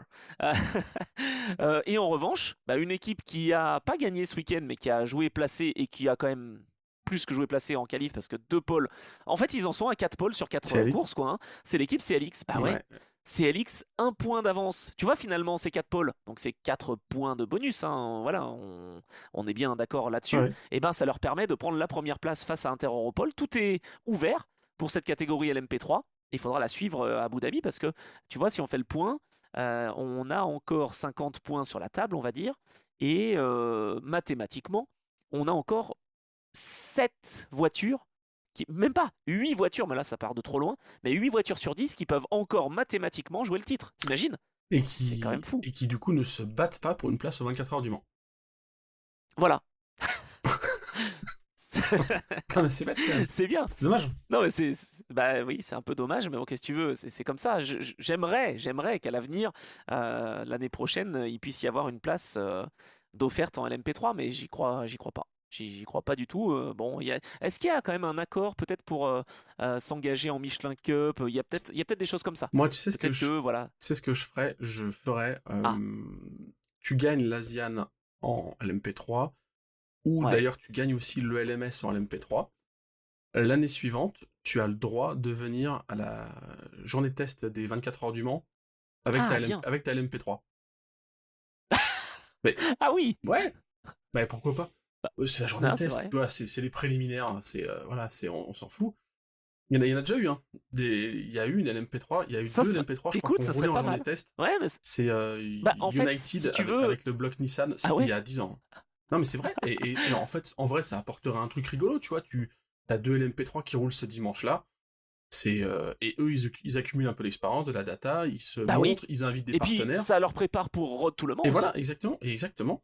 Et puis ça invite des partenaires, et les partenaires, ils commencent à se projeter. Ils disent, ah, c'est vrai qu'avec une LMP2, faire la grande course, ça aurait une tête. Et voilà, moi, je te les inviterais en Ah, c'est invitation en bien ça. Michelin Le Mans, enfin en Road to Le Mans, invitation sûre, plus roulage en journée test, comme ça tu roules avec. Ouais, c'est vrai que c'est peut-être un peu dangereux avec les hypercars, mais pourquoi pas. Hop. Ouais, mais j'aime bien l'idée. Ah, on aime les risques. Voilà, vous l'aurez entendu ici. Non, mais c'est pas une mauvaise idée. Et puis, ça peut aussi permettre, voilà, à une équipe de faire découvrir à des pilotes le grand circuit. Enfin, il n'y a pas beaucoup d'opportunités, donc pourquoi pas. Par contre, est-ce que on fera appel à des acteurs bollywoodiens pour venir dans cette journée test? Je ne suis pas sûr. Parce que ça risquerait de faire des dégâts. Parce que oui, on va en parler. Voilà, il y a eu un débat ce week-end sur les pilotes bronze et gentleman driver. Parce que Ajit Kumar eh ben, était en difficulté. Alors, moi, honnêtement, j'ai pas vu qu'il avait fait une si grosse faute que ça. La conséquence a été importante, mais c'est une petite erreur au freinage sur un frein bosselé. Il est dans la LMP3 de chez Team Virage, avec Julien Garbi notamment. Et en fait, il freine et je sais pas ce qui se passe. Il perd le contrôle. Et ça tombe mal parce qu'il y avait la Mercedes numéro 37 de l'équipe Get Speed, du poleman d'ailleurs, qui se fait percuter et qui, elle, va abandonner. Alors que notre acteur bollywoodien Ajit Kumar a pu continuer, même si c'était un peu compliqué pour cette Ligier numéro 1, mais ils étaient hors séquence, etc. Mais ça a donc mis en lumière quelques difficultés pour les pilotes amateurs qui veulent rouler, et on s'est projeté pour certains sur la saison prochaine avec les hypercars, avec une voiture qui est difficile à maîtriser, etc. Bon, je pense quand même que c'est aussi une des raisons pour lesquelles l'Asian Le Mans Series existe, que la Michelin Le Mans Cup, que l'European Le Mans Series existe, pour permettre aux pilotes bronze de progresser et de se faire la main. Qu'est-ce que t'en penses? Tu trouves que c'est dangereux? Tu serais tombé sur le dos de Ajit Kumar? Je sais pas trop, mais je me dis qu'il y a quand même, c'est vrai que maintenant qu'on va mettre des hypercars entre les mains de pilotes bronze, Ouais. qu'est-ce qu'on fait comme accession vers ça? C'est-à-dire que c'est pas les 24 heures du Mans, mais quand même piloter une hypercar, donc c'est-à-dire piloter une voiture qui se bat pour la victoire aux 24 heures du Mans, potentiellement une Oui. 499P si jamais il y en avait des privés, mais c'est pas le cas, mais vous avez compris. Piloter une voiture qui potentiellement peut gagner le Mans, c'est quand même ça commence à constituer un petit Graal. Enfin, je veux dire, moi si je me lançais dans une carrière de pilote, j'avoue que l'Asian, si oui. j'avais les ronds, Tu vois en Asian direct. disputer l'Asian 2026-2027 au volant d'une hypercar, c'est quand même fortement tentant. Après, qu'est-ce que tu fais comme accession vers ça? Est-ce qu'il faut pas les Est-ce qu'il obliger y a à faire par une exemple saison LMP2 par exemple, tu vois? Alors oui, si, d'accord. Une saison LMP2, ouais, ça peut être Ouais, pas mal. bah ouais. Je pensais au simulateur, tu sais, chez Aussi, Aotech, ouais. comme pour les 24 heures du Mans, quoi. Bah ouais, je pense qu'il faut faire un coup de simulateur. Ouais, enfin moi ça me paraît indispensable. Mais justifier d'une saison LMP2 au moins, enfin dans une série ou IMSA ou ELMS ou ASIAN avant de prétendre tu vois, comment il s'appelle chaque fois Ouais, j'oublie ouais. son nom. Putain, c'est pas possible. Le pilote américain qui a tout gagné en LMP2, qui passe d'un baquet à l'autre souvent, qui a gagné avec le TF Sport. PJ Yates? Non, Attends, un qui a pilote. pas gagné le Mans 2019 avec la Ford GT. Ah Ben non, Keating. Ben Keating. Ouais, Ben Keating, pardon. Ah bah lui, c'est vrai qu'il a roulé en DPI aussi. Ouais, Ben Keating, tu vois, j'ai pas trop peur de lui confier un volant d'hypercar, sachant qu'il a déjà fait d'ailleurs, à Daytona l'année dernière. C'était le premier pilote bronze à le faire. J'ai pas trop peur C'est parce vrai. qu'il a un background de ouf, tu vois. George Kurz, bon bah, on voit que des fois il fait des boulettes, mais Lui, l'expérience je suis arrive. moins. L'expérience arrive. Ouais, ça arrive. D'accord. Bon, ok. Je suis quand même moins confiant. Tu vois, un Giorgio Roda, je pense qu'il n'y aurait pas de souci. Ouais, après, sur qui il y aurait des soucis? Vas-y, fais du. Ah non, non, non, non, bah tu biperas. Non, bah il y aurait des soucis. Le problème, c'est qu'il y sera. Non, bah le Ajit C'est Kumar, un comme tu pilote dis. grec. Ajit Kumar, oui, oui. Oui, mais il n'est pas encore prêt. Bah non, c'est ça. Franchement, Ajit On est Kumar, il n'est d'accord. pas encore On prêt. est d'accord. Ouais. Après, ils Mais le moi, sentent ça m'a aussi, je pas pense. choqué. Ça, Enfin, ils doivent le savoir. Hein. ouais. Bah, Ouais, mais comment tu veux faire? C'est pas la barrière à l'entrée non plus, parce qu'à un moment, t'as envie quand même qu'il y ait des hypercars aussi qui sont engagés. Donc si la personne a le budget, bon, tu fais comment? Tu refuses une hypercar? J'aimerais vraiment pas être dans le comité de sélection aussi pour l'Asian l'année ouais. prochaine. Mais je pense pas que ce soit le comité de sélection qui soit plus à plaindre. C'est plus les équipes où tu te dis, t'as un gars qui arrive avec la valise de billets et qui veut rouler en hypercar, et toi tu te dis, bah ouais, mais vu son background, on risque gros à ce qu'il éclate une caisse. Eh ouais. Et imagine Algarve Pro Racing, quoi. Tu te dis, le gars, il va éclater la caisse, c'est aussi notre réputation. Ça fait des Ouais, belles c'est ça. images pour les fans comme moi de beaux crash, mais en vrai, quand t'as ta voiture qui est pliée sur une erreur, sur une bêtise d'un pilote, c'est pas top pour ton image, tu vois. Donc, D'ailleurs, mine de rien, j'y repense, mais il n'y a pas eu énormément de crash depuis les débuts de l'hypercar. Alors oui, il y a eu la BMW au Mans avec Dries Vanthoor. J'en oublie certainement, mais il y a eu l'Aston Martin cette année à Fuji. tu, Il n'y en a pas eu beaucoup, beaucoup. Il y a eu aussi ici quand quand même la même, Ferrari, je crois que c'était Foco, en sortant des stands à Spa il y a 2 ans. tu cherches des crashs. Ah, il y en a eu plein, ça c'était il y a 3 ans, ouais, c'était 2023, je crois. Ah ouais, Mais tu trouves qu'il y a eu plein? Bah, il y a Bamber évidemment qui est là, ouais, mais Bamber, il en a j'ai quand pas même trouvé fait moi. une à Spa, il en a fait une à Fuji où il a placarde dans le mur. Ah c'est vrai, ouais. Ouais, après ça dépend ce que tu appelles Non, il y gros en a crash. Je quelques-unes. sais que toi, tu mets le curseur sur la sortie de Paul Di Resta au virage Porsche, tu sais, 24 ou 25, je sais plus. Ah Mais oui. celle-ci, où il perd le capot, celle-ci, tu m'as dit que c'est pas un gros crash. Moi, je trouve que c'est quand Non. même. En Ah fait, un ouais. gros crash, toi, c'est quand elle est tankée, elle prend le mur et boum, elle rebondit, quoi. Voilà, et il fait 4 tonneaux et, Non, il et y a le pilote s'en sort eu. indemne. Il y a quand même eu aussi. Ouais, le Dries Vanthoor, il est. C'est Ah, le marrant. Dries Vanthoor, ouais. C'est marrant quand ils évoquent le. Décidément, on fait de la pub pour d'autres podcasters, d'autres youtubeurs, mais le podcast avec Dries Vanthoor et Lorenz Vanthoor, quand ils Ouais. évoquent. Bah, enfin, vas-y, c'est ce que tu m'as envoyé comme extrait l'autre jour, c'était assez marrant, là. Quand, Non, c'était quoi? Je me souviens plus ce qu'il dit exactement. Il eh disait. ben en fait, Je crois que c'est Lorenz Lorenz Vanthoor explique qui se que fichait à de Daytona, Dries. il s'est parfois un peu endormi au volant parce que bah, quand Ah t'es oui, derrière le safety, c'est long, etc. Et qu'il était dans le banking, ah il oui. s'ennuie un peu. Et Lorenz Vanthoor, il dit à Dries, Il dit, mais toi, Ouais, ça t'est t'as pas connu déjà ça. arrivé? Il dit, au Mans, par exemple, il y a des safety qui sont longs. Et là, il y a Dries Venter qui dit, bah non, ça m'est pas arrivé parce que en fait, le safety était sorti à cause de moi, en fait. C'est pas C'est faux. vrai que c'était magnifique. C'est pas faux. C'est pas faux. Non, mais voilà, j'ai pas de souvenir de gros. Enfin, on en a cité quand même quelques-uns, mais je veux dire, sur le nombre d'hypercars engagés, je trouve que par rapport au LMP2 broyé, il y en a un petit peu moins. Et donc, c'est vrai que, étant donné qu'il y a des enjeux financiers aussi importants, c'est ce qui m'y a fait penser, tu vois, quand on en a parlé. Mhm. Voilà, ça serait pas bien vu non plus d'arriver en Asian Le Mans Series et Ah bah de non. casser une Peugeot ou casser une, Ouais. je sais pas quelle autre voiture, quoi. Ouais, et c'est ce que j'allais dire, il y a peut-être aussi un regard des constructeurs, alors je pense pas tant, parce que Porsche, par exemple, qui a vendu, vendu très cher, des voitures à Oui, Proton ou à JDC, etc.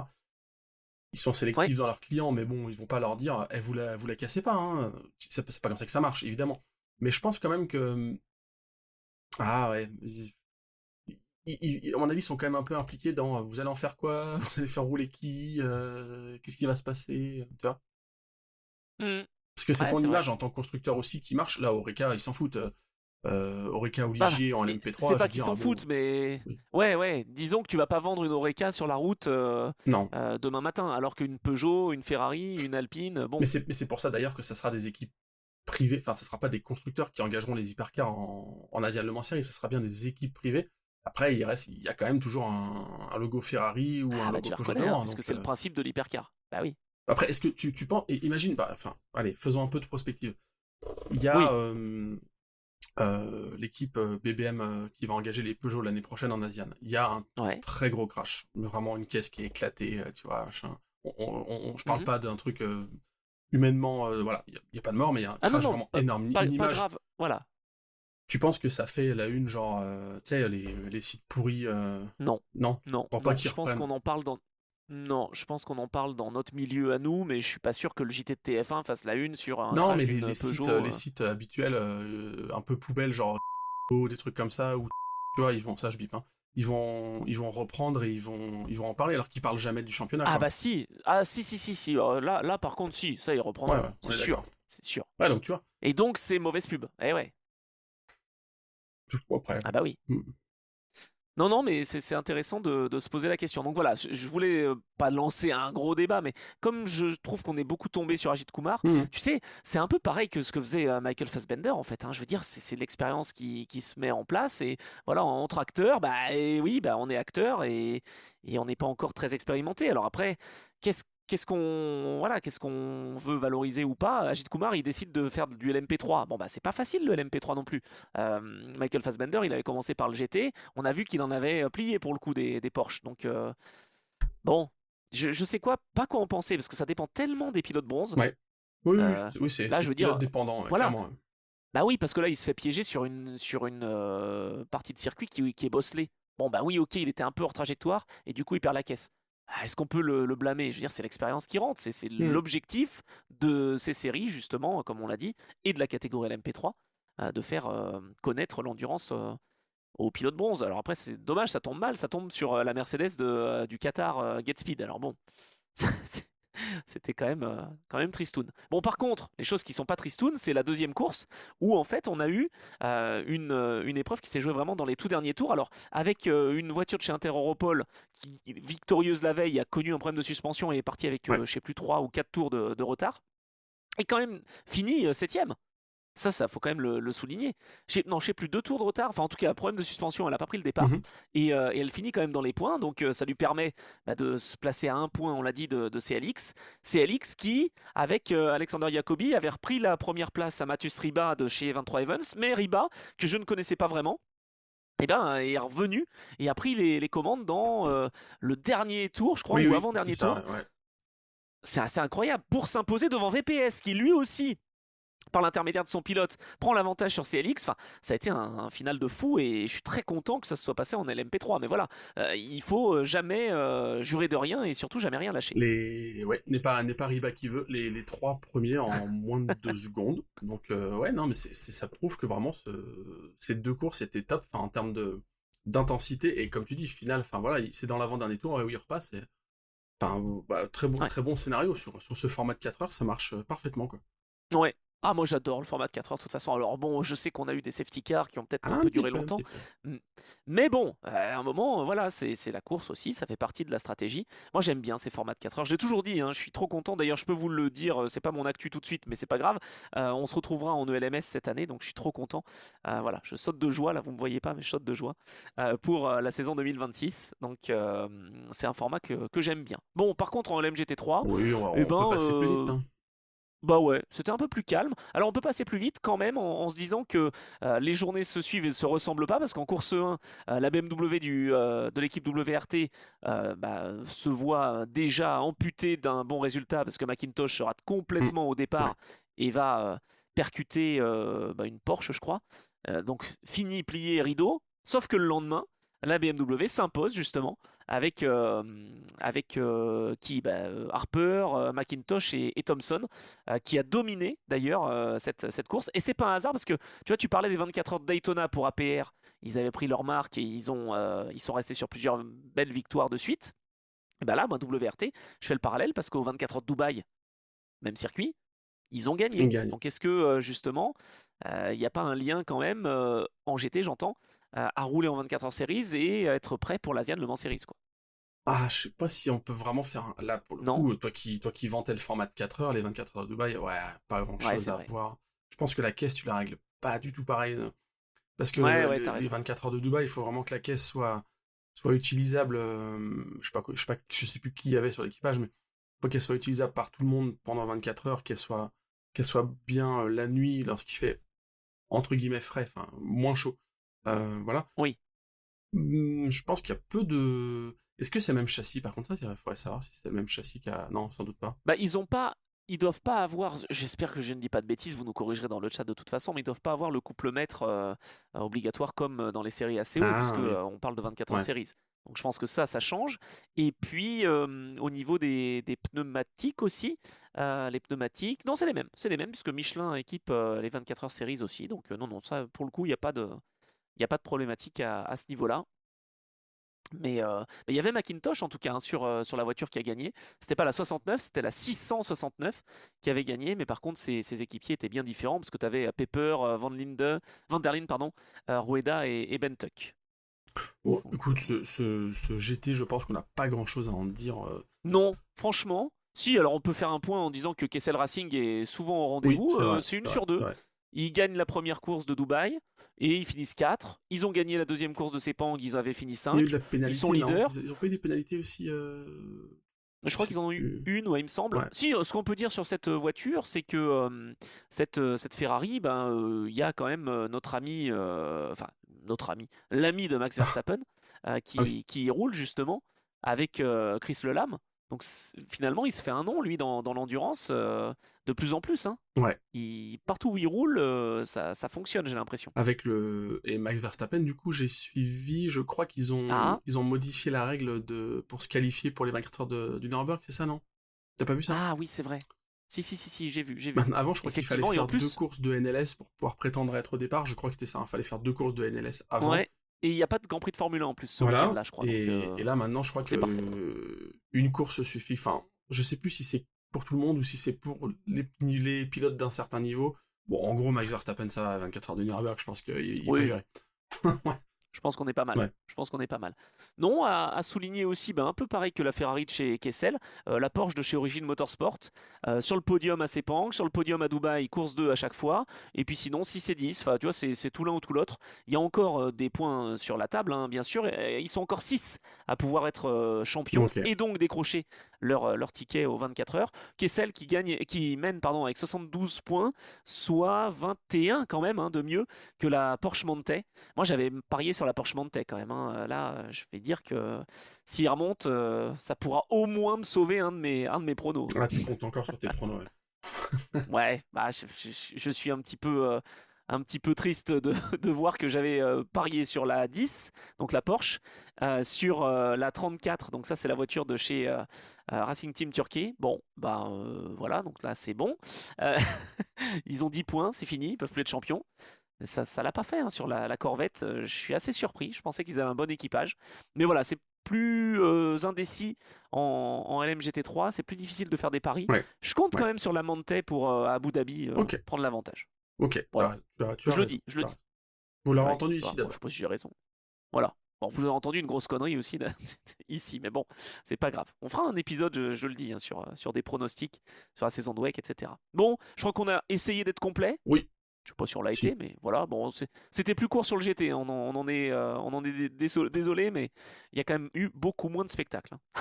Ouais, non, mais on a fait notre choix, on a fait notre orientation éditoriale Voilà, P2, voilà. P3, on a soigné le P3. P3 et j'étais bon, voilà. Ah oui. Ah, j'étais très content qu'on soigne le P3. Bravo, bravo, merci. Bon, du coup, je vais pouvoir te demander quelle est ton actu après une grande semaine Ah bah, rétro-mobile. je me On a pu se régaler. On n'a pas pu rencontrer tout le monde, tous ceux qui, justement, nous envoyaient des petits messages.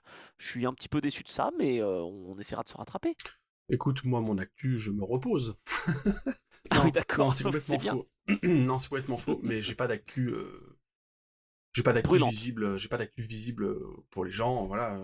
Je bosse toujours en coulisses sur En sous-marin. plein de projets, D'accord. endurance et pas que, et que vous saurez en temps et en heure, mais pour l'instant, voilà, Ah bah oui. ça charbonne. Non, en vrai, je pense que le mois de février va être assez fou en termes de J'ai boulot. vu que tu étais de plus en plus actif sur les réseaux, notamment pour mettre des réels, Et des shorts, ouais, etc. Ça, c'est il y a de bien. la prod vidéo, ça y est, il y a de la prod vidéo qui sort, donc ça fait Oh là partie là. des missions avec Classic Media, où voilà, je me lance dans de la prod vidéo, donc ouais, il va y avoir un peu plus de trucs sur YouTube, et sur Insta, sur Twitter,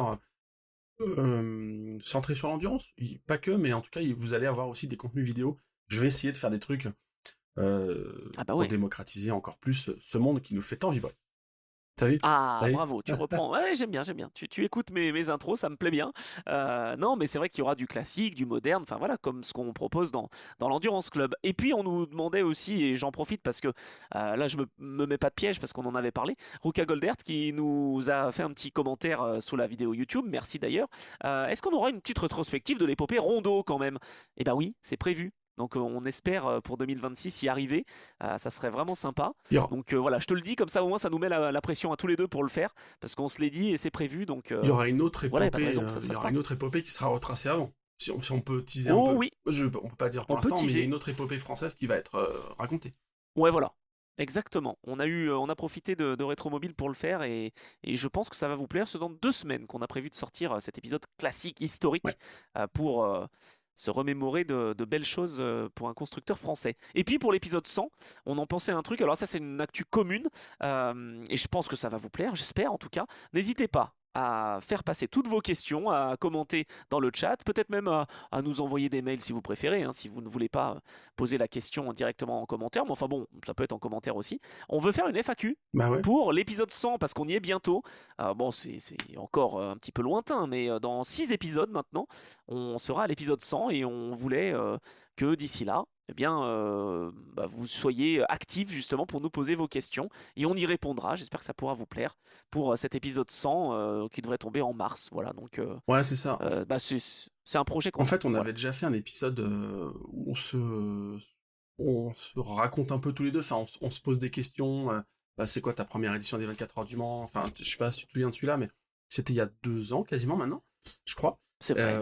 Mais du coup, là, on se dit, vu que vous êtes plus nombreux à nous écouter, puis vous n'avez pas forcément tout le background, enfin, si jamais ça vous après, ça se trouve, ça va être un gros flop, mais en tout cas, si jamais Oui, c'est vous ça. êtes... ouais, non, mais peut-être, hein. Mais Ça si sera peut-être l'épisode le plus court de l'Endurance Club. c'est possible. Mais bon, si jamais vous avez des questions que vous les posez, genre, je sais pas, ouais, à quelle course on a assisté en premier, qu'est-ce qu'on préfère comme voiture, j'en sais rien, moi.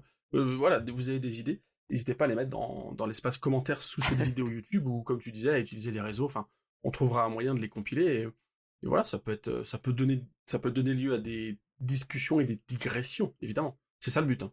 Ah bah évidemment, bien sûr. Oh, on s'interdit pas non plus. Moi j'ai vu que sur mon compte Insta, c'était plutôt apprécier les lives. On peut faire aussi un live Insta à un moment donné. Bon Ouais, voilà, ouais, ouais. on ne s'interdit rien, mesdames et Ah, mais messieurs. 2026, Bon, l'année où on en tout s'interdit cas, rien. Ah bah voilà, ça c'est beau, ça c'est beau. Moi j'ai envie d'être plus actif sur les réseaux grâce à vous aussi. Et j'aime bien que vous puissiez à chaque fois commenter, etc. Donc vraiment merci pour cet échange. Et c'est super parce que même en vrai, j'ai rencontré quand même des gens à Rétromobile. Merci d'être venu. Et c'était pas simple de se retrouver parce qu'il est de plus en plus grand ce salon. Mais c'était super intéressant. Qu'est-ce que je fais moi prochainement? Attends, Je sais pas. faut que je reprenne mon planning. Je sais même pas ce que je fais prochainement pour te donner mon actu. Si, alors ce week-end, bah, c'est le début des Jeux Olympiques quand même. Ah oui. Donc Ok, ah oui, c'est vrai. là, je vais commenter. Ah oui, là, je suis parti sur les pistes enneigées ou glacées. Parce que je vais faire de la luge, du skeleton, du ski freestyle, du snow freestyle. Je vais faire aussi une autre discipline. Je me souviens même plus ce que je vais faire. Je crois que je vais faire un peu de ski. Enfin bon, bref, ça va être génial. Et j'ai hâte, donc ça c'est sur Eurosport et sur l'application du même nom. Ça sera à partir du samedi 7 février. Et avant, eh ben, j'ai le plaisir d'animer une soirée à Suresnes, pour ceux qui y sont, pour les membres du club ACO. Ça serait top si vous puissiez vous déplacer. Alors je pense que l'épisode va sortir, oui peut-être voilà, soit mercredi, soit justement jeudi matin, enfin bon en tout cas c'est jeudi soir, la soirée, avec plein de beaux invités. Allez, je vous le dis. Et bon, même si vous n'êtes pas là, on vous fera un petit débrief. Mais il y aura Pierre de Toisy, il y aura Paul Louchatin, Patrice Lafargue, Mathis Poulet et peut-être d'autres invités surprises qui notamment ont pu vivre de l'intérieur la victoire Ferrari avec Pozzi. Donc voilà, c'est sympa comme tout. Et puis, je fais de la promo pour la chaîne de Kylon, qui fait lui des soirées commentaires F1 sur des courses qu'il organise. Et ça sera vendredi soir que je serai au micro sur sa chaîne Twitch normalement. Kylon qui est très actif lui aussi sur les réseaux. Donc voilà un peu mon actu pour m'occuper en ce mois de février. Beaucoup de sports d'hiver, hein, cela dit. Ah bah très bien, écoute, c'est top. T'as une... Donc voilà. ouais, parfait. Bah ouais, j'ai plusieurs casquettes, plusieurs bonnets, enfin voilà, je passe de l'un à l'autre. Bon, maintenant, on va passer à un autre scénario et à un autre chapitre, puisque elle était tant attendue. C'est la top question du jour, celle que l'on a posée à l'issue des 24 heures de Daytona. Top question. Alors que vous allez voir apparaître sur vos écrans le premier signal du jeu Top Position qui vous permettra de gagner un week-end pour un Grand Prix européen en 1993.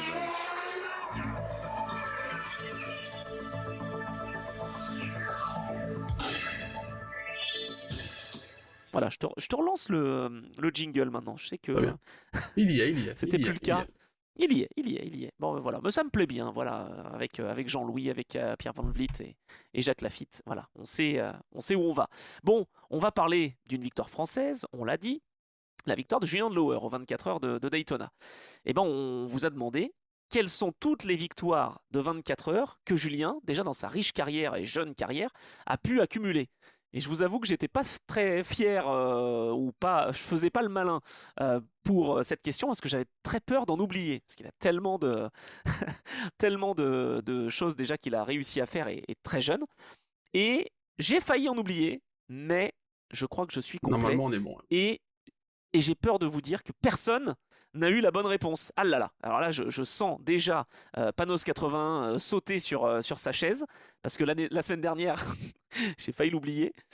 Il a été très fort. Je dois dire que c'est celui qui était le plus près. Alors, on va dire qu'il est arrivé avec 1% d'énergie virtuelle. Mais voilà, il fallait optimiser et arriver à zéro. Bon, dans l'ordre chronologique, Vas-y. et franchement, il lui en manque qu'une seule. Donc Panos 81, et je vous dirai quelle est la victoire qui lui manque, a dit que Julien Lower a gagné en 2018 2 victoires aux 24 heures, à Dubaï d'abord, dans la catégorie 991 Pro, avec l'équipe Phare Autotech, avec Jens Richter, Thomas Preining et Matt Campbell, 2018. Hein. Donc là, il gagne à Dubaï. Il gagne la même année au Mans, Oui. avec Matt Campbell, Christian Reed, en catégorie LMGTE AM, Victoire avec la voiture de chez Patrick DMC Dempsey, Proton. exactement. Ouais. Donc ça reste en Porsche, hein, puisque c'est un pilote Porsche. Donc toutes ces victoires sont avec Porsche, hein, évidemment. On attend un petit peu, on laisse passer le Covid, et on va aller jusqu'à la course de Barcelone 2023. Je parle de Panos, hein. Il en manque une encore une fois. 24 heures de Barcelone 2023, oui, il fallait la trouver celle-là, avec une Porsche GT3R de l'équipe IMSA LS Group, avec Greg Gilbert, Simon Thierman et Laurent Urgon. Oui. Donc ils étaient 4. Ok. T'as vu, pas mal. Donc là, victoire au général. pour les 24 heures de Barcelone, et victoire bien sûr à Daytona avec la Porsche 963, avec Lorin Heinrich et Felipe Nasser. Bon, ben il en manque une. Il manque les 24 heures de Dubaï 2021 avec l'équipe GPX et Fred Fassien, Alain Ferté, Mathieu Jaminet et Axel Gifries. Alors celle-là, elle n'était pas facile à aller chercher. L'équipage, donc, ça fait très, tu sais, all-star, quoi. Il y a un côté mélange des générations. Oui. Oh, c'est génial. J'adore ça. Et donc, eh bien finalement, 5 victoires en 24 heures déjà entre 2018 et 2026. Alors, il a toujours gagné avec Porsche, évidemment, mais là, avec la 963 et Lorin Heinrich, eh bien, ça a été une superbe victoire. Et surtout, ils sont devenus les 60 et 61e pilotes, alors selon ce que vous voulez, hein, soit Heinrich, soit Andlauer ou l'inverse, à remporter une course pour l'équipe de Roger Penske. C'est fou cette stat. Seulement ? Bah ouais, mais bon, 60, ça veut dire aussi que Penske est fidèle à ses pilotes, quoi. Ok, ah ouais, parce que j'aurais dit plus de Marc Donohue, jusqu'au début jusqu'à... Ok, d'accord, 60, 61. Ouais, bah, tu vois, 60, en endurance seulement. 61. Non, tout compris. Donohue, Gilles de Ferrand, j'ai tout calculé, j'ai tout compté. Helio Castroneves, enfin bon, bref, tous les pilotes Penske qui se sont imposés à Launcher Junior, enfin bon bref, j'en oublie plein, mais 61 pilotes qui ont gagné effectivement avec l'équipe du capitaine. Bon, alors donc, Panos, bravo, mention d'honneur, tu as une demi-spiker, puisqu'il manquait juste l'épreuve de Daytona. Je prends un live où je la coupe en deux. Voilà, c'est ça. Ah, ça peut être pas mal. Ça peut faire des vues. Pas Daytona, qu'est-ce que je raconte? De Dubaï. Ah, ça va faire des vues, ouais, c'est clair. Je pense que Spark va pas être content. Spark ou Minichamp, ou je sais pas quelle marque d'ailleurs. Voilà, bon. Fabien Barret, bravo Fabien, parce que merci d'avoir participé. Premier 24 heures du Mans qu'il a regardé, c'était 2018, et donc il a dit que Julien Andlauer avait gagné en 2018 au Mans et à Barcelone 2023 en plus de Daytona. Et bah oui, mais il en manquait. Dave Murray est pas mal, il a rattrapé ses épisodes de retard, il peut enfin jouer à Top Question. Il a cité Daytona 2026 évidemment, Le Mans 2018, Dubaï 2021, il l'avait trouvé, et Barcelone 2023, mais il n'avait pas Dubaï 2018 en catégorie, j'entends. Donc, bravo Dave, mais voilà, c'est pas passé loin. Fen65 a parlé du Mans 2018 et de Barcelone 2023. Cédric Templet a parlé également de ces deux courses, Barcelone et Le Mans 2018. Et puis Rogaral aussi. Alors bon, Rogaral, c'était pas si facile cette question, tu vois. Le Mans 2018 et Barcelone 2023 en plus de Daytona 2026. Et Hugo également, qui toujours très actif sur les commentaires, et merci beaucoup pour les petits commentaires très sympas, a cité Barcelone et Le Mans 2018, mais voilà, comme Jules Mac d'ailleurs. Bon, il en manquait, mais je suis content de cette question, bravo, c'était ton initiative et elle a bien plu. J'aime bien quand il y a des victoires de catégorie, quand il y a des trucs comme ça, la 991 Cup. C'est des trucs un peu pointards. Donc, avec Faro Autotech. Avec Faro Autotech. Là, c'est pour les passionnés, mais d'un autre côté, cette Top Question, elle vous permet aussi, à vous qui peut-être ne suivez pas l'endurance depuis très longtemps, de connaître des petites choses. Mais même pour nous, hein, franchement, je te dis, au début, j'en avais 4 en tête. Et en fait, voilà, la 5e victoire est arrivée. Moi, c'est celle de Dubaï 2018 que j'avais oubliée. Hein, pour être tout à fait honnête, j'ai regardé. Je me suis dit, mais attends, mais c'est pas possible. Je vais regarder toutes les épreuves de Dubaï où il a participé. Et je suis tombé sur Dubaï 2018. Donc voilà. Grâce à nous, même nous, grâce à nous, vous êtes incollable sur le palmarès de Julien Andlauer. Aux 24 heures. Sur la course de 24 heures. Voilà. Moi, je vais saluer Mathilde aussi rapidement parce qu'elle est venue sur YouTube pour laisser un petit commentaire, mais elle écoute sur Spotify, donc merci beaucoup. Voilà, ça fait plaisir. Et puis Squelette qui remercie l'algorithme YouTube. C'est bien qu'on soit sur YouTube aussi, mais c'est bien qu'on soit sur toutes les plateformes. Franchement, on vous encourage à venir vous abonner sur YouTube parce que on veut arriver aux 1000 et qu'on veut vous offrir la Spiker. Mais enfin, si vous nous mettez des étoiles sur les plateformes, ça nous va très bien aussi. Hein. Aucun problème. Choisissez la plateforme qui vous les deux. plaît, qui vous convient pour nous suivre. Non, mais c'est vrai, on n'a pas tous les mêmes usages. Entre Insta, YouTube, Twitter et je ne sais quoi, donc voilà, faut choisissez la plateforme qui vous convient pour nous suivre et puis voilà, comme ça vous aurez toutes les infos. On essaye de faire un truc un peu global, communication, de mettre des photos, des Romain est hyper actif du côté d'Endurance Mag pour mettre des contenus en ligne, donc voilà, on essaye de vous proposer le truc le plus complet possible et ça fait plaisir en tout cas d'avoir des retours, comme tu dis.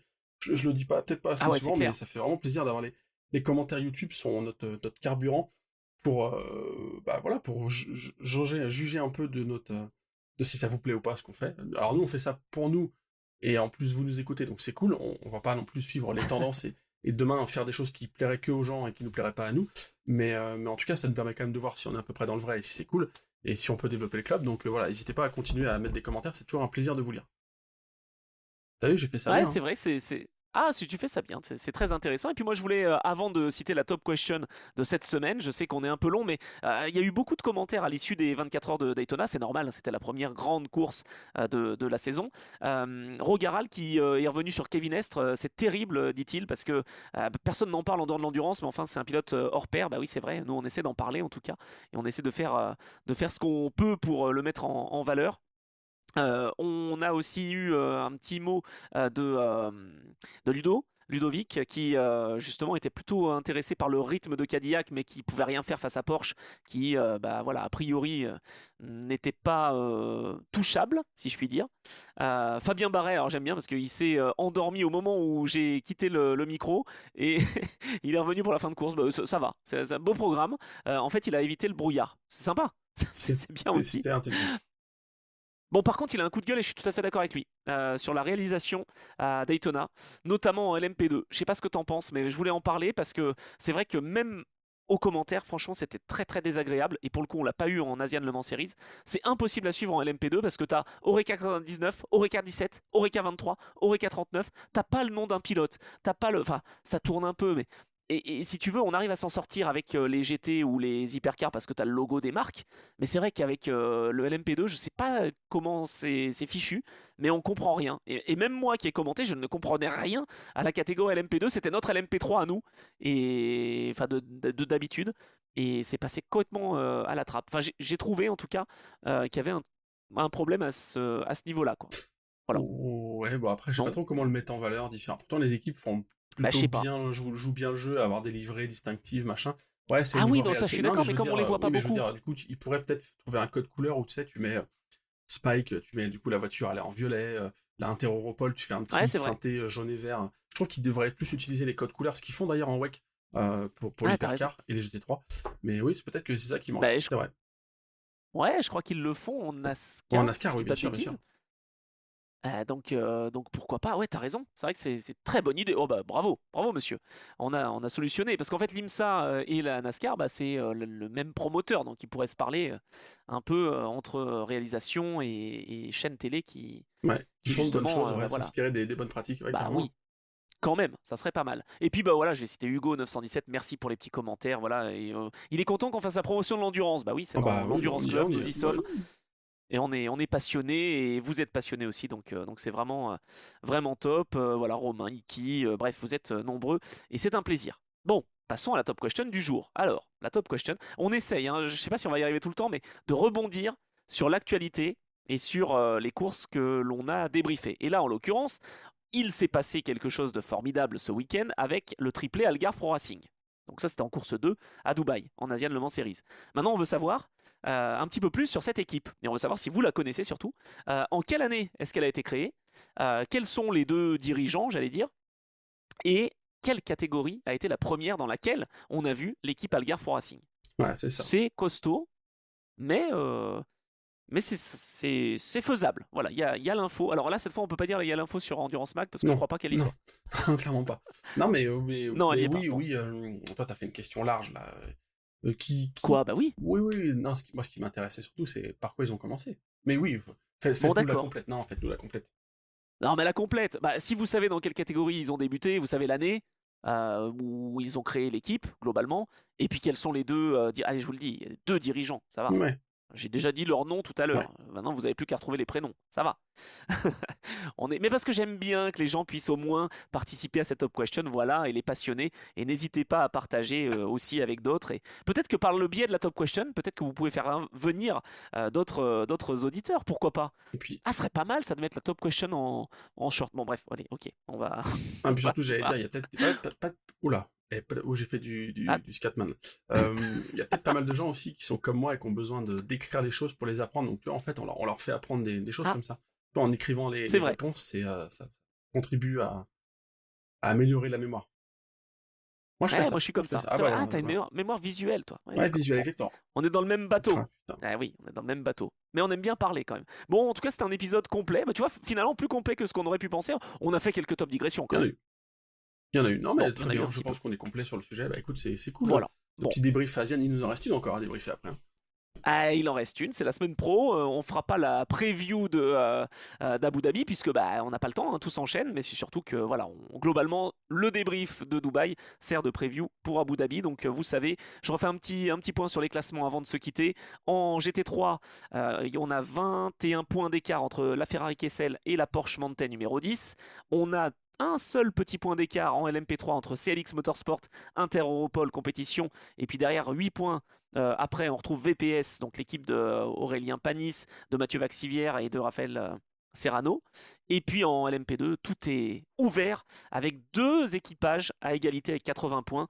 Derrière, Algarve Racing, la 25, se retrouve avec 18 points de retard. Tout est encore possible. Ils sont 4 hein, mathématiquement à pouvoir encore s'imposer. RD Limited part de loin, mais c'est encore possible avec 37 points. Il faudra faire la razzia. Il faudra gagner à 2 reprises et que Cetilar et CrowdStrike APR aient des gros problèmes. Mais bon, c'est encore une possibilité au moins de se placer. Voilà. Bon, cette fois, on a été complet, mon cher Geoffroy. Eh bah cool, eh bah rendez-vous semaine pro pour la suite des événements alors du coup. Exactement, puisque vous savez, pour nous retrouver, évidemment, pour faire partie du club, de cet Endurance Club, c'est toutes les semaines, à des horaires et des jours un petit peu variés, mais en tout cas, c'est sur YouTube, sur toutes les plateformes. Vous savez où nous retrouver et vous savez comment en parler autour de vous. Merci Geoffroy, bonne fin de semaine et on se retrouve la semaine prochaine. Ciao, ciao!